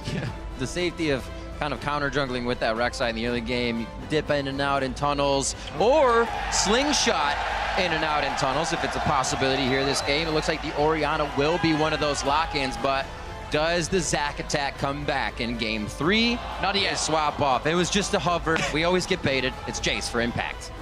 I do like the Zac attack towards Cassiopeia in the mid lane for the same reasons that you just mentioned for the Elise Greppo. So it is definitely still an option. And I like the mind games of hovering it, but I don't think they're going to lock it in. Watch QV steal away the Zac top lane right now. But the Orianna ball can always drop 2. That's a strong combination there as well with the Zac. They're just looking at the other picks here, see if they have any hard counters. Poppy would be a blocker, honestly. For Zac, Steadfast Presence is incredibly easy. The other thing that, to me, has been kind of undervalued for all these Poppy players at Worlds, like, it's so incredibly important to have multiple ways, multiple tools to end out the games. And the Keeper's Verdict, Poppy ult, is so good at pushing down turrets later in the game when you get up into this kind of stalled out 30-minute game, either knocking back their wave clear, pushing somebody out. It's so good at pushing towards turrets. And we have actually seen a decent amount of players utilize that. All right, Meteos. What you gonna do? Is it gonna be the Zac? We definitely need an element of aggression here. C9 have a matchup in the top lane that can definitely push. They have a bot lane that can fend for itself, especially now that the melee support has been locked in. Early game, Jensen will lose the pressure, but if Cloud9 play around top side like they did game 2. They definitely have a way into this game. Samsung Galaxy, again, looking for the mid game. Really big spike there. And I think that's key. You have to play off of your strengths. You go super aggressive, get an early game in there, early game jungler in there, early ganks to try and get these offensive picks that they've already got off the table. I mean, they've got all range champions at the moment, and that is very good when you have a gold lead, when you have the threat of all this damage and the items to purchase, but they're gonna need some early game to really run off of. I thought it was just the hover happiness, if you will. Get the crowd to cheer, bring the spirits back up, but he does lock in the Zach. It will be part of the game. There's much more of a delivery now for Jensen as well. But it might be the all-in that's cost Cloud9 games before if they can't hit it right. It's going to be a tough one. Samsung Galaxy looking strong with the comp they brought before, except for that Poppy in the top. A bit more speed from the bottom lane, and we saw the B-roll of Core JJ on that Tom Kench being aggressive with Ruler. Cloud9 now going to try their hand back on the red side in Game 3. Yeah, crowd believes they're still in it. Yeah, really keen to see if Samsung can continue this dominance, because we were talking about ways of how does C9 get back in. What's the way in for them? But honestly, we can't understate just how impressive Samsung have looked. So constant in the mid game. Definitely, and one of the scariest things is that they're running a very similar style here, where they are going to have that engage advantage. And to me, it's very important that that Samsung are one of the teams that have recognized that about Olaf. Oh my goodness, the Karma's been taken away. We don't have that speed. We need to get the Sivir. That might sacrifice some pressure bottom lane though for Cloud9 and open up an area of the map that has been dominated by Ruler and Core JJ. All right, Cloud9 looking to keep these quarterfinal hopes alive with the back against the wall. Samsung Galaxy on game point as we head into our third match. Hashtag SSG win. Hashtag C9 win. Show your support over on Twitter. We'll see how you're voting as we get into this game. Yeah. Cloud9 once again to reset their minds, start all over, and for the fans, hopefully start that reverse sweep. And last game we had Poke and Siege versus Big on teamfight. Right now it's honestly 2 teamfight compositions. Yep. In the mid game. All right, let's start prepping this Zach stuff, because I mean, I've got a jungler on the desk here. Zach, so I talk about the bottom lane being incredibly important. I do that enough already. It's You been talk a about Zach. theme. Kobe's got the mic. But we can combine our powers, because if the Sivir Tom Kench try and get one of those shoves, try and get control of the minion wave, which is going to be difficult, Zach has so many ways to gank the bottom lane. We always talk about mid lane, but from that position where Sneaky's standing, if you move just a little bit down, it's very easy for Zach to hop over that wall as well and try and punish the Samsung bottom lane. It's a little bit telegraphed to always go mid as Zach, because everybody's always expecting it, and you do see the shadow on the ground. So mid laners are very used to looking for that shadow of the Zach Elastic Slingshot. However, a lot of duo laners are not quite used to it. It is good though, because when these guys start trading in the mid lane, we saw just how long a trade could go on in the Orianna Cassiopeia matchup. And even if he's not there, if you're playing against a Zach and you're trading onto 20%, you can bet you're going to flash. It is going to change the way the mid lane is played, right? I talked about the psychological profiling of each other a little bit earlier in the last game. We've determined that both Crown and Jensen are very unwilling to back down and will go trading blow for blow down to 100 health. But Crown, he will have to burn that flash early because of the implication.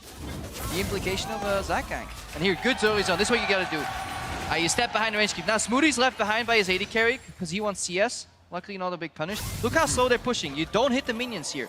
You maximize uptime before level 2. Denying a few. Yeah, Core JJ wants to walk in with the minion wave. He's escorting Ruler in, but once this wave settles, you'll see both of them walk up right now. That's what they're doing, because they're not giving him any CS. They force to Devour early, so no QE start either. It's a long cooldown on Devour as well. And it's really big, because a good Tahm Kench player wants to start Q into Poke and then put an early point into Grey Shield after, never even skilling Devour. So C9 pressure is big already. They're able to get onto Ruler as well. See how much they can still pressure this. 10-1 in CS, but it's a big wave to clean up for Ruler. As a jungler, you have to read the way this bottom lane is going as well. This Scuttle Crab in the river becomes incredibly important. Meteos should make a beeline for it. He is going to get that alone time with the crab, so that just means that there's one area that Cloud9 bottom lane have to ward to be safe. And that means one checkbox is done in the river, which means your ward, which usually goes in the middle of the river, can now be placed in Tri-Brush, and we could actually see Smoothie or Sneaky run for that. Look how Ambition is not even considering ganking bot. He's like, no, we're done, so we're pushed in. I haven't seen that Scuttle Crab. He's 90% sure that is down anyways. So 4JJ and Ruler are playing on an island. He can't even CS. He's in the belly of his support right now. And this is what I talked about in Champ Select. Even though you pick out the Sivir for the speed later in the game, it might open up an area on the map for Cloud9 to actually pressure. They have not really pushed on any of these pressure points of Samsung. They've been very scared after that first game where they got beaten so badly, but this is a definite opportunity. Meanwhile, top lane, Impact by himself in the 1v2. Ambition went in, saw red, knows he's going to have some free time top as Meteos will be on the bottom, who just delivered blue buff over to Jensen, but Samsung trying to start things off early. As safe as the bottom lane is for Cloud9, the top lane is extremely vulnerable up here with Jace now not having flash and Poppy being so good at setting up ganks here. The flash from Poppy can be used to stun into the wall. Good communication too. So they know bot lane is under an island router but won't get gold. He passed into the enemy jungle, bypassing the ward spot, Ambition that is, and then moves top lane for a really good gank.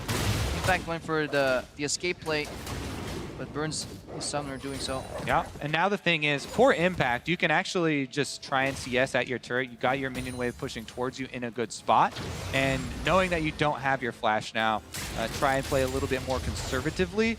I know also, talking to a lot of the top laners, the challenger top laners, Zig specifically, did not think that the Poppy Jace matchup went in Jace's favor simply because Poppy can build so much tank and it becomes very difficult to deal damage to him. Azael and Zig on that top lane stream went pretty in depth in it actually if you want to go back and check out all they had to say. Definitely, but the tradition of Poppy at Worlds has been losing by 30 CS, keeping it at 30 CS for a while, and then building tank. Right now Sneaky getting approached to the lane. Look at it, they're luring Ambition out. This is not a gank. This is a reset point. You just want to move up with the jungler, get rid of the minion wave, but even 3v2, there's so much folks. Smoothie is not afraid.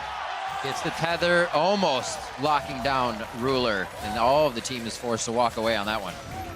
First turret gold is such a big objective in the current state of the game that having a winning bottom lane, winning this much, is such an asset. Now they bring down Meteos just for that turret gold. Loving it, and they revealed Ambition in the bot lane, which means Impact, his wave was being purposely bounced in the top lane. Look at the support here. Murica. Yeah, this wave bounced. Poppy let it bounce back to try and punish Impact, but the second Ambition backed up from the top lane, Impact had a pre-push, but right now he's in danger. Oh, the verdict is in! Cuve, first blood! Again, Cuve kills Impact all by himself. I thought that was going completely backwards. Impact had set up a giant wave that Cuve fought in, took so much damage, and then said, the wave's gone, let's fight again. Here now in the mid lane, calls down the Reckoning Swing, and now this is going to be a kill onto Jensen. Flash goes down as well, and Crowns is still up. C9 not aware of the cross map. They had their jungler doing so much work on that turret, but they pushed up aggressively. Impact could have just shoved in and left the lane. That's enough. He doesn't have to stay that deep. What an outplay top lane, and then Jensen also overextending. The hugest part of League right now. Okay, well let's take another look at this because I mean, it's quite simple. He hits level 6. Shouldn't be there. Goes into Taxi on the minion. Boom. That was sick play though. That was pretty nice. Got lollipop. Honestly though, what we're going to talk about is when you do have, as you say, the winning side of the map there, bottom lane, you commit your jungler, you have to retract the resources that you have on the other side of the map. The solo lanes have to realize that they're outnumbered on the other side of the map. Even though Cloud9 are gaining this big advantage on the bottom side, they continue to play super aggressively with both solo laners, and they both go down. Here we go, though. Cloud9 team play. Nice tether. Right as Steadfast Presence falls, and Meteos flies right through Eagle Eye, helping the team get the kill.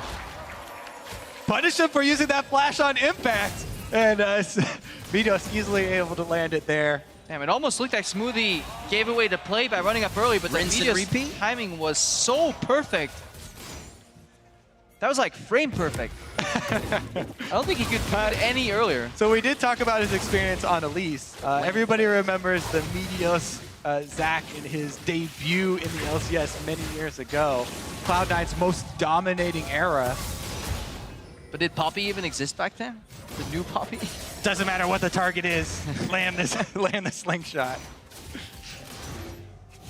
Was able to come up with the King of the Jungle moniker, so he keeps that one going. He can come back here. It could be the reverse sweep for Cloud9, but it's a lot of work. They're going to start here. 2 games to Samsung already, and again, Cloud9 has not hesitated in the early game to start things off. And they now try to put themselves in the lead. 2K, well, 2.7K. 14 CS in the dual lane matchup league. There's Jensen pushing. This trade right now is going okay for Impact. There's 1, 2, 3 pink wards in the river. Yep. Topside is in complete control. The Samsung Galaxy is desperately trying to counter that by doing bot lane invades. Yep, definitely hard for Meteos to fight the 1v1, but he does have the advantage of his solo laners coming pretty quickly. Meanwhile, topside. Ooh, very nice trap going out. Good dodge as well by Core JJ as they get Ruler to safety. In the bottom half of the map now is trying to be lit up by Samsung Galaxy, as well as give Meteos a little bit of trouble. Yeah, very big steal there for Ambition to actually get that blue buff. Yep. Really empowers Olaf's clear speed and the threat that he can bring to that 1 versus 1. Meteos can never fight this Olaf in a 1 versus 1, so has to be very careful with the vision that they do fight. Also opens up Ambition to most definitely hand that blue buff of Samsung's own over to Crown. Top side, though, is the next target. They saw him. They got to run. They see J would never walk up, so he's kind of giving it away. You're absolutely correct. That change in positioning gave it away, but it doesn't matter. Samsung Galaxy going straight under the turret with the denial from Tom Kench, and they just eat up Ambition. Ambition just, he ran by the mid lane in full vision into the enemy jungle here. This is also threw up his flare. A collapse in communication here. Good E from Sneaky, but this is definitely a misplay from C9 as a team. Should never die to that gank.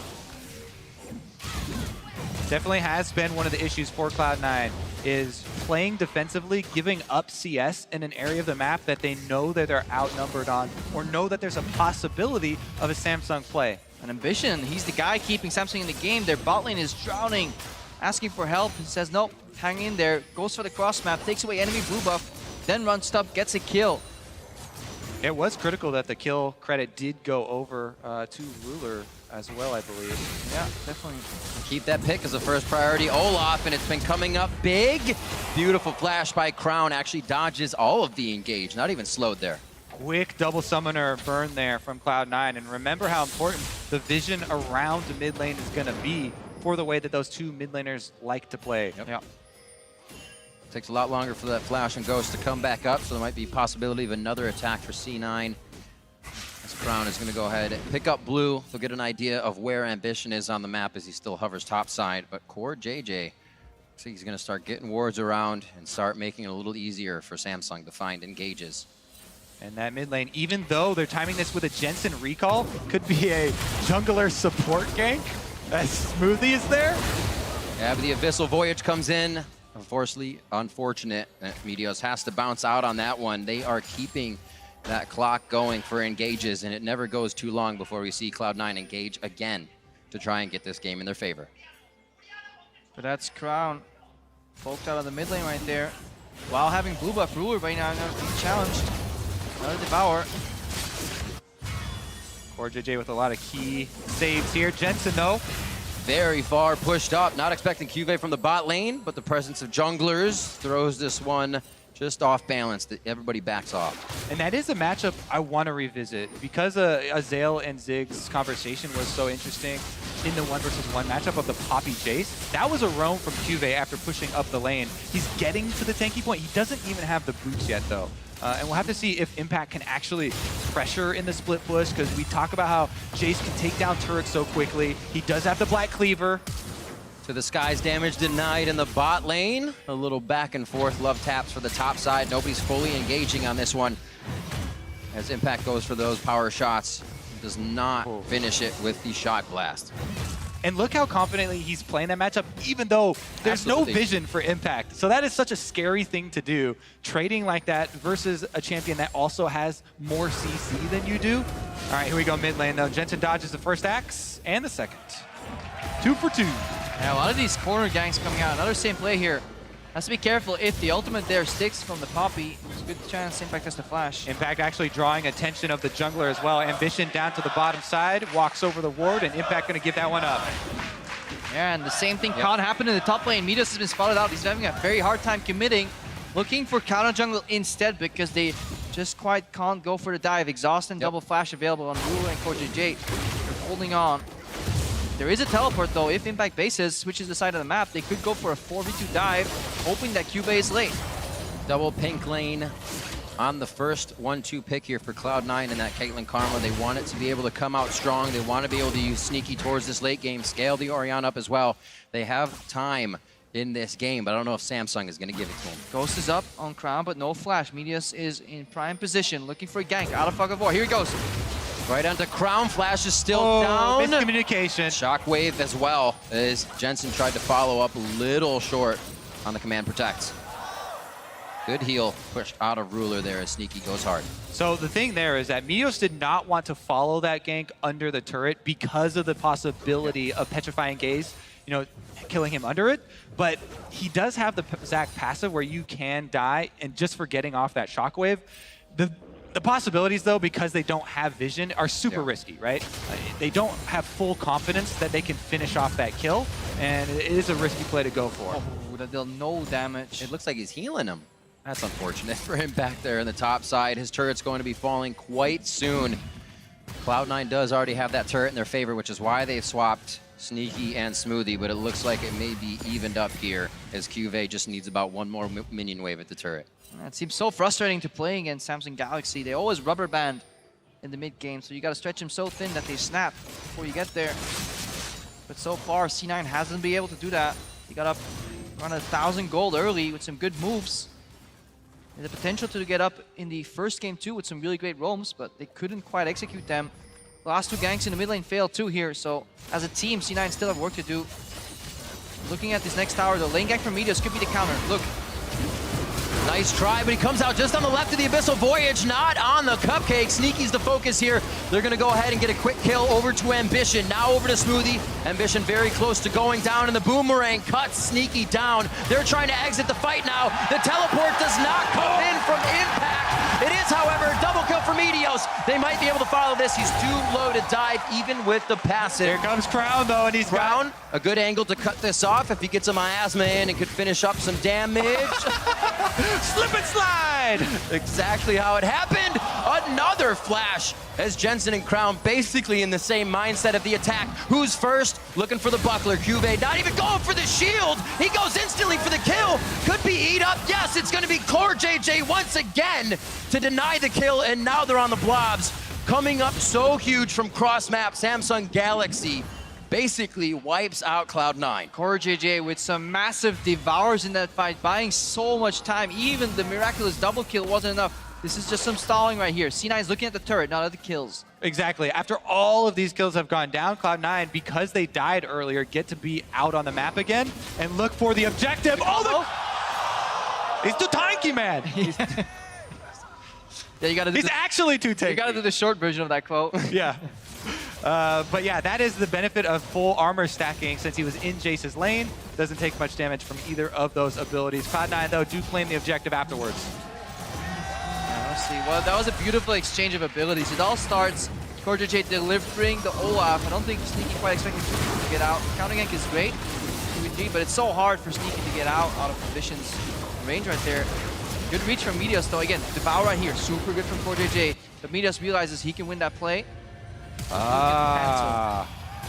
Cuvée has been... see that it was Cuvée from that topside fight. Cuvée has been so big for Samsung. I mean, he interrupts the Jace, then he's going to be able to teleport after finishing that turret. He got so much for Samsung in that last play. Yeah, we didn't see the good shockwave from Jensen, knowing that would force Crown's flash. But in this matchup, it's always a two-part trade. First shockwave gets the flash, the second one at least zones him out or kills him. Yeah, you take that trade every single time. And now that it's up to them to punish, because Crown does have Ghost, but no flash available. Cuvée right back to work on the top turret. Gold pretty much even after all of this chaos. But the 3 kills are on to Medio, so he's still going to have to be very, very big here in the upcoming fights for Cloud9. Kills spread across QV, Ambition, and Ruler. Looking much better for Samsung Galaxy, but Cloud9 has still been able to find their ends in these fights. Both junglers centered around the top lane right now. And remember, in those trades, Impact wants the extended trade so he can build up the Black Cleaver stacks, Right. and he can whittle them down, get those auto attacks in as QV's trying to run away from the trade, whereas QV, he wants the short trades. He can do it under the shield of the buckler, going with the combo, and then just disengage. Ambition stole the Scuttle Crab right there. There was push up in the bot lane. Samsung keeping the map open. Yeah. They want to use that down Kench. They popped on the hunt, it seems. Actually, a flood of vision there for them as well. Meteos on the chase, but Olaf ultimately will keep Ambition safe. Meanwhile, bottom side. And they commit to the objectives here. C9 clear out the minion waves. That leaves mid exposed, but C9 opting for more defense. That's the power of that vision that you just mentioned. So hard for them to get out. Meteos still committing.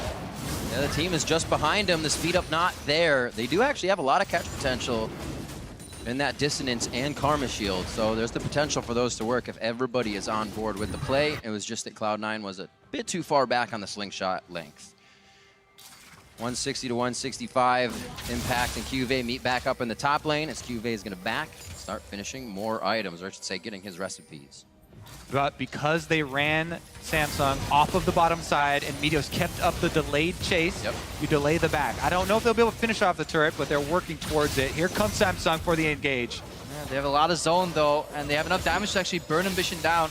Meteos can re-engage here. Smoothie gets tagged. That's the flash. Calling for the Shockwave. And the Devour. It was almost like if this one hits, we might take it, throw the Miasma down, and Smoothie looked like a good target. Flash down on him. And maybe something that Ambition can work on after. You make sure to get the counter jungling while he has time. Yeah, that's the thing with landing poke onto Olaf. He heals so quickly in the jungle. He can easily go right back to full here and then rejoin the siege. It's up to Sneaky and Smoothie now to try and clear. Yeah, but they're using their abilities for poke, not for wave clear. That's because Meteos is lurking around. Whoa! Good eat up by Core JJ, making sure none of the poison was actually triggered into that turret damage. And they get out safely after the Let's Bounce. Meteos saving the turret as well. Core JJ on this Tom Kench. Ridiculous amount of saves on teammates with the Devour so far. He is always there. And even with that quick trap placement there from Sneaky, Tom Kench was the one who ate that as well. Gobbling up everything and keeps Crown safe. Now they're going in on Sneaky though. If he can get to Sneaky, actually Steadfast Presence wears off. It's Smoothie. Smoothie's flash just went down. The rinse and repeat works. And that's the verdict as well that calls for Sneaky to go down on the engage. Juve, such a dirty Poppy player. He reads the flash E perfectly and then knocks Sneaky into tower. Goes for the finish ulti on 2 targets. And then finishes off Sneaky. That was super well played. This guy is so aware of when he can actually knock people into walls.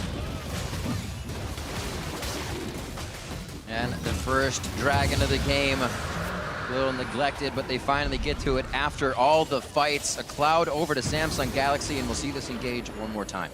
Yep, pretty big engage here. As you mentioned, Juve, he was looking at Sneaky the entire time and lands the stun right there, able to get the double, plus a lot of pressure there for Samsung. Cloud9, though, they're still in this one. Still definitely have the possibility for the big Zac slingshot into the Shockwave. That's what people are looking for. Now we got to go back to champs like when we talked about, you know, what does this team composition want to do, and it's all about team fighting. And C9's way to win this game is to get an Elastic Slingshot that doesn't get interrupted, combined with a big Shockwave. It's very hard because there's always that Devour from Core JJ. And on top of that, Zac is one of the most vision-reliant junglers. He's right up there with Fiddlesticks, where you really have to control your defensive true sight to clear out enemy wards so that they don't see you charging up. If they see you channeling Elastic Slingshot, there's 0% chance that you're going to hit somebody. There's a high % chance that they'll bait you in and they have flashes ready and they'll counter you. Words out of my mouth. Be very, very cautious. Ambition lurking around the corner. Sneaky has to be so careful here. Does not see him coming. Well, there's the hit. Okay, so Crown, Sneaky's having a trouble. He doesn't even get any help because this was so sporadic by Samsung Galaxy to the top side. C9 thought they could protect this one, but it's going to be Meteos going down as well. The pass will give him a little bit more trouble. They're going to feed this one over. TP in from Impact. It's actually moving, so it works. Yep. We're gonna see how they get it. Meteos is gonna stay alive a little bit longer. Good damage coming in from the Soul Flare from Smoothie, but it's not enough to finish anybody off. It just gives Samsung more time to turn around and find the priority target. 3 members of Cloud9 down as turret number 3. Every time I've actually seen a teammate use teleport on a Zac Blob, and you're like, oh, that's so cool. Yeah, remember he can teleport on blobs? They haven't gotten the kill.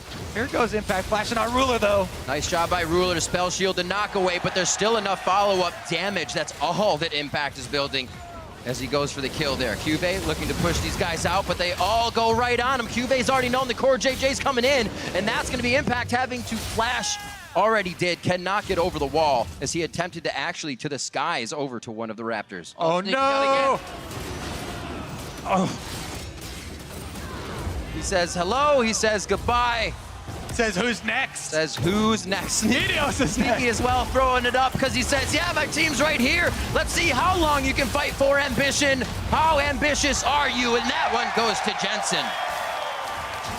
And it leaves chip damage on the mid lane turret here. Crown pushing up, Samsung in control.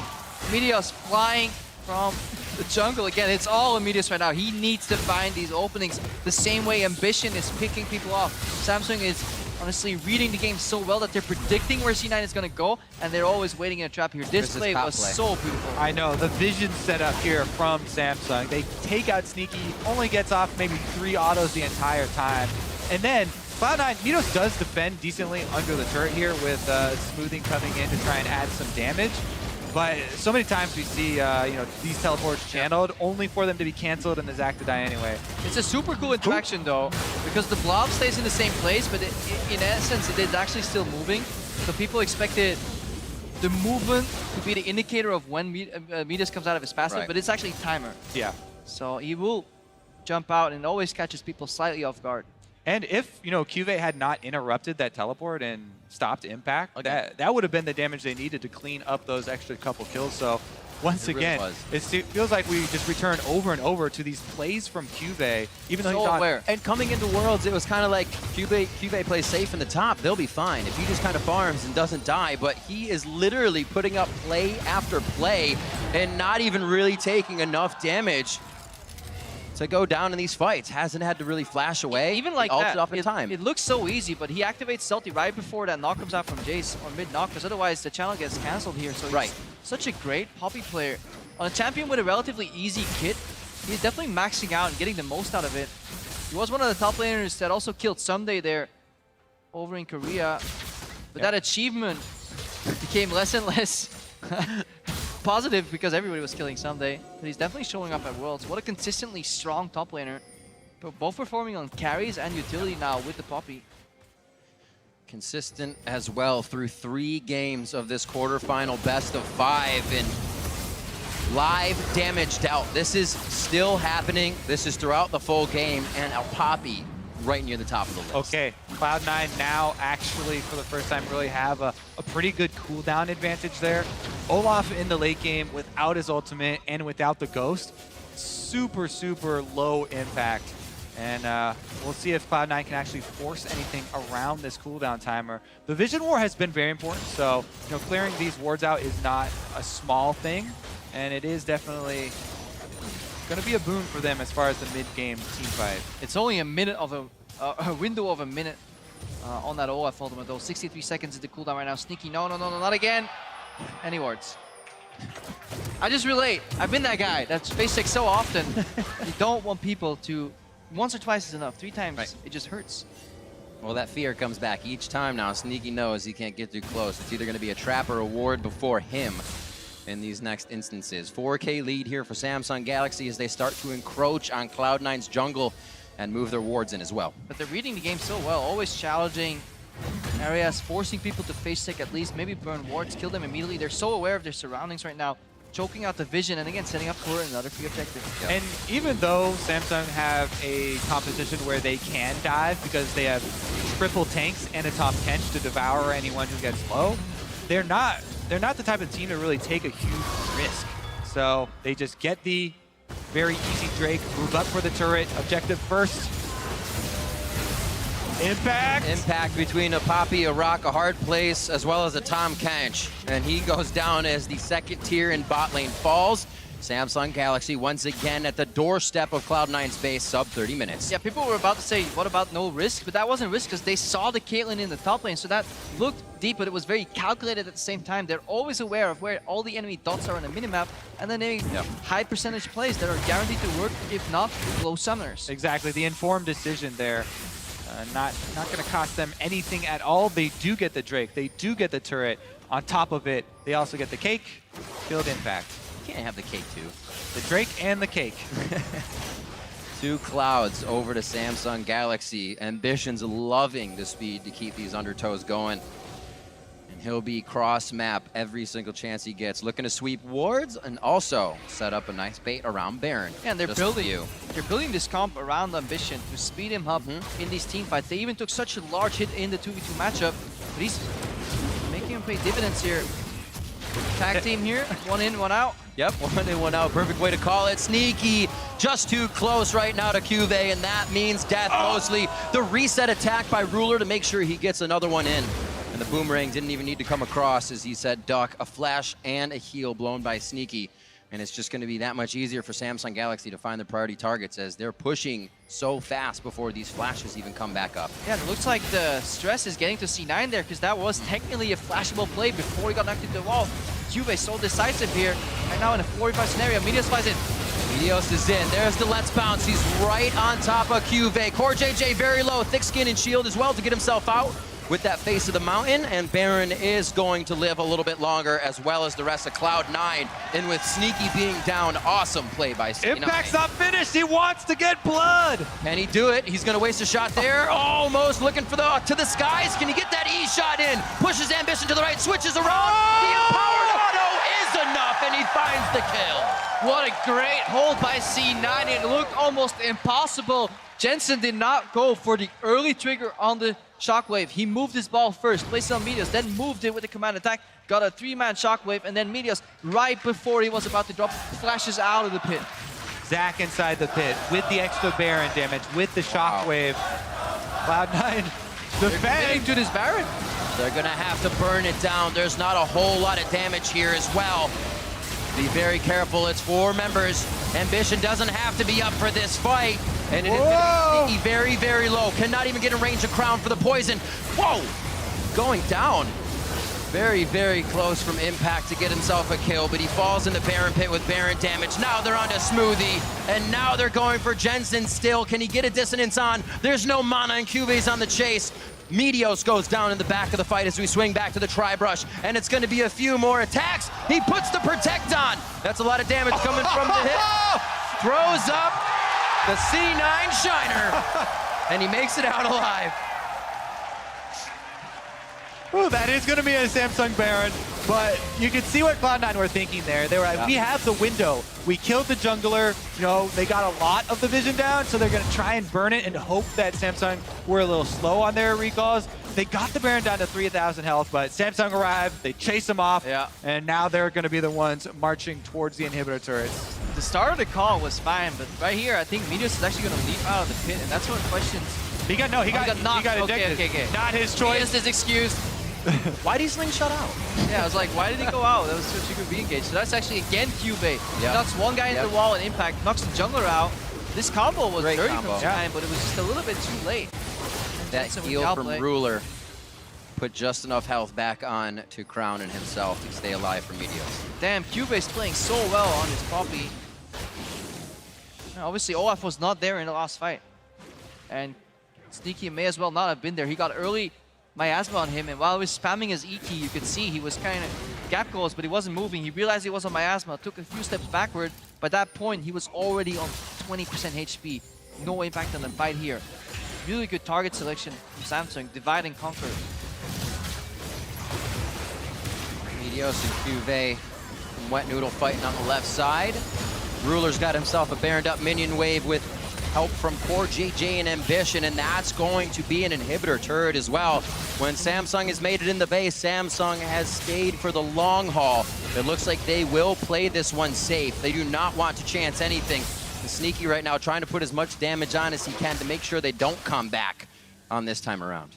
Yeah, crowd favorite C9 taken down here. I do hope that we get some cheers for the Samsung lineup. Absolutely. They're playing incredibly crisp. Good play, always to be respected. And Samsung, very unlikely, as we even heard from the analyst desk and Papa Smithy, to be in this position after having to beat KT Rolster 0-16 throughout the season and find their wins. And then it was really undecided what would happen, but they are deciding for a lot of people right now. Samsung is. Looks like Cloud9 are thinking about pulling the trigger on this tower defense, chunking out Ambition. They also have Meteos waiting up on the top side. He is split from Jensen though, so you can't look for the ball combo, but they have to, because if when Jensen and Meteos play at the same time, it is too easy of a read, so they need to take a different page out of the playbook. Right now, Ambition being poked. Seeing if he has to blow that Ragnarok. Actually doesn't have it, so he uses the Ghost. May turn around to fight here for a second. And Ambition, he just came back up, and he goes back down. Every kill is important for Cloud9, trying to get back into this game. And they're closing in on Ruler next. Meteos has the line of sight. Oh, he gets juked. Oh, a little bit of a dodge there. Puts on the fancy feet, and Core JJ's with him to go for impact. They get that hit. Watch and out they for get Juve. that summoner heal from Sneaky as well for the movement speed on top of it. I'm really liking the aggression that Ruler decides to put out. Sometimes he's not afraid to dash in or step in aggressively for skill shots, but he does it in a calculated way. Reminds you of a smarter Vasily. Vasily always used to dodge aggressively, but he never not dodged aggressively. Gotta mix it up a little bit there. Ruler definitely mixes it up. All right, Meteos actually going on a one-man Drake steal mission here, it looks like. Not even taking damage as Crown hits that with his spell vamp. It looks like they're going to go ahead and be able to push Meteos out. Crown will go back to soloing out this Mountain Drake. And that'll be Dragon number 3 here as Ruler comes by for a few hits, and he says thank you. By the way, just an update for Cloud9 side. Meteos on the Zac, full tank Zac, actually has the most damage dealt to champions for Cloud9, which is saying a lot considering they're running the 3 carry team comp once again. Now, is that a good thing? Well, or a bad thing? People are always surprised by Zac No. damage. And as a tank, you get a lot of mileage out of your tank items by staying in the fights for a very long time. Also, you get focused last. So a lot of that comes from them killing Sneaky very early. So Sneaky's going to be down very often. And people, you know, not trying to disengage from the Zac damage. So you get a lot of AoE. You get a lot of long duration fights with which to get off. But it just also speaks to the importance that he's going to have in their defense here. Their last attempt. And you can see Samsung Galaxy also playing around. That ward on your screen right there is the blocker for any flank engages. Yep. Meteos almost has to hide behind a little bit of rubble there. There is a way to hide out of line of sight there, but it's very hard to do so. They just ping the bottom wave. They know C9 is going to have to spread themselves thin if they want to save damage on that bottom Nexus turret, but it's about the fight. Can they find one here? And for C9, they need to make Samsung forget about the Orianna ball. They need to move them out left and right and then pray that the Orianna ball surprises them with a shockwave. Ruler is no spell shield right now, so technically he could eat the Zac combo. C9 so tense right now. One more inhib means very likely that the game is over, so you could definitely see them set up to pull the trigger right now. They're aware of this. 10,000 gold deficit. Meteos, you can hear him channel. He's going to the side. Spell shield goes up. He'll be eaten up inside Core JJ. They keep him safe. Cuve's taking the brunt of everything from Cloud9, and the rest of the members take it out, make it out pretty healthy. Now they look for the mid-side turret. Jensen did save his shockwave there, didn't blow it on the engage. Meteos takes a lot of damage moving towards mid though. Yeah, Samsung always posturing away from C9. They keep him very split. They kept the Ambition in the mid lane. He too aggro. Just Switch it back up to becoming top lane. a game of ring around the rosy right now. Crown on to Jensen. Jensen out of mana. He's going to have to go back to the Fountain Impact as well, getting pushed out on the middle inhibitor turret, and it looks like Samsung is here to stay inside the base. So methodical here from Samsung. C9 left with so little opportunity. Meteos goes in again, but gets stopped. Locket of the Iron Solari, and the Steadfast Presence pretty much shuts Meteos down. Court JJ gobbles him up, and they're going to devour the rest of the blobs. A good attempt by Impact to keep him alive. That's the hit. The shockwave comes in from Jensen, but no members of Samsung Galaxy fall. And now they have to wait for the minions to get on the turret, so they're looking for more Cloud9 members. Looks like with all the inhibitors down, all Samsung have to do are wait for the minions to assist. 37:30 on the clock. Samsung having the fastest game times, keeps them pretty speedy here. Samsung looking for the last Nexus turret. Is Impact doing his damnedest to deliver the damage through the Sock Blast to the skies in. He flashes over and takes down Crown. That's a lot of front-end damage that SSG loses, so Galaxy's gonna have to back out and try their hand again in just a few. It's time for cleanup crew from Cloud9. Can they take down Cuvee? Here comes Tom Kench looking for the Devour. Getting that movement speed. The flash is forward, actually. They're going to be able to drop Core JJ on this one. So to go in, they don't get Cuvee. That's going to be ace in the hole. Pushes himself away, gets a little more distance there. And the inhibitor that came up goes back down in that bot lane. Right, this means that Cloud9 have to stay inside the base, constantly clearing minions. This Baron on the map right now is Samsung's. That's so huge because playing 2 versus 3 inhibitors makes it twice as hard because you only have 2 creeps coming in every lane. But essentially, the super creeps, they triple if you lose all 3 inhibitors because you get the super creep from the 3rd lane and then they double in every lane as well. So you go from 2 super creeps per wave to 6 in total. It's 3 times as hard. Yeah, I love this combo. The TP to get Meteors back with the Orianna ulti, but it's just simply too late for C9. They can't line up all the cooldowns. Samsung continually offensive move after offensive move. They're even waiting. Oh, they killed it. They were waiting for Core JJ, and when he was a second away from spawning, they're like, no, you want this? Nope, you're the support. You don't get Baron.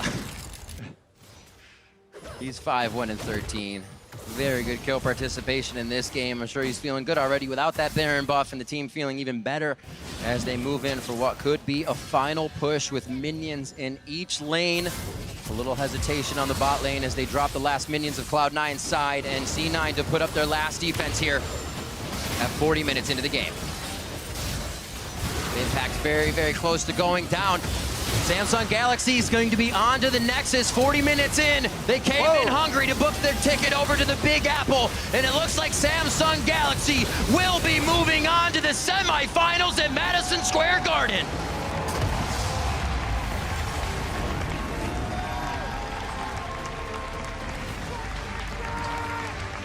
And these guys, they started in the group of death. They finished their last 3 games in that group convincingly. They came into quarterfinals and they take down C9 in such a convincing fashion. They are more than worthy of praise. What a consistently strong team this Samsung Galaxy is. And sadly, this is the end of the road for C9. All lanes from Samsung showing up. Cuvee had huge times where he was the star. Ruler and Core JJ both with their moments. This looks like a very, very scary team to try and face in the semifinals, whoever their opponent may be. And these two teams shared quite a bit of the same champion pool. Hear the crowd giving much deserved cheers to Samsung Galaxy through their play. Not even showing that much as they move on to the semifinals, running back-to-back compositions that were very similar. And outstanding play from all the players across the board. Core JJ in the bottom in one of a very new position to him. Amazing. And you could just see what utility and support could do for a team as well. They had so many plays that could have turned exactly around if the teleport landed. But Cuvee stopped every single teleport that Impact attempted, even the ones behind this turret.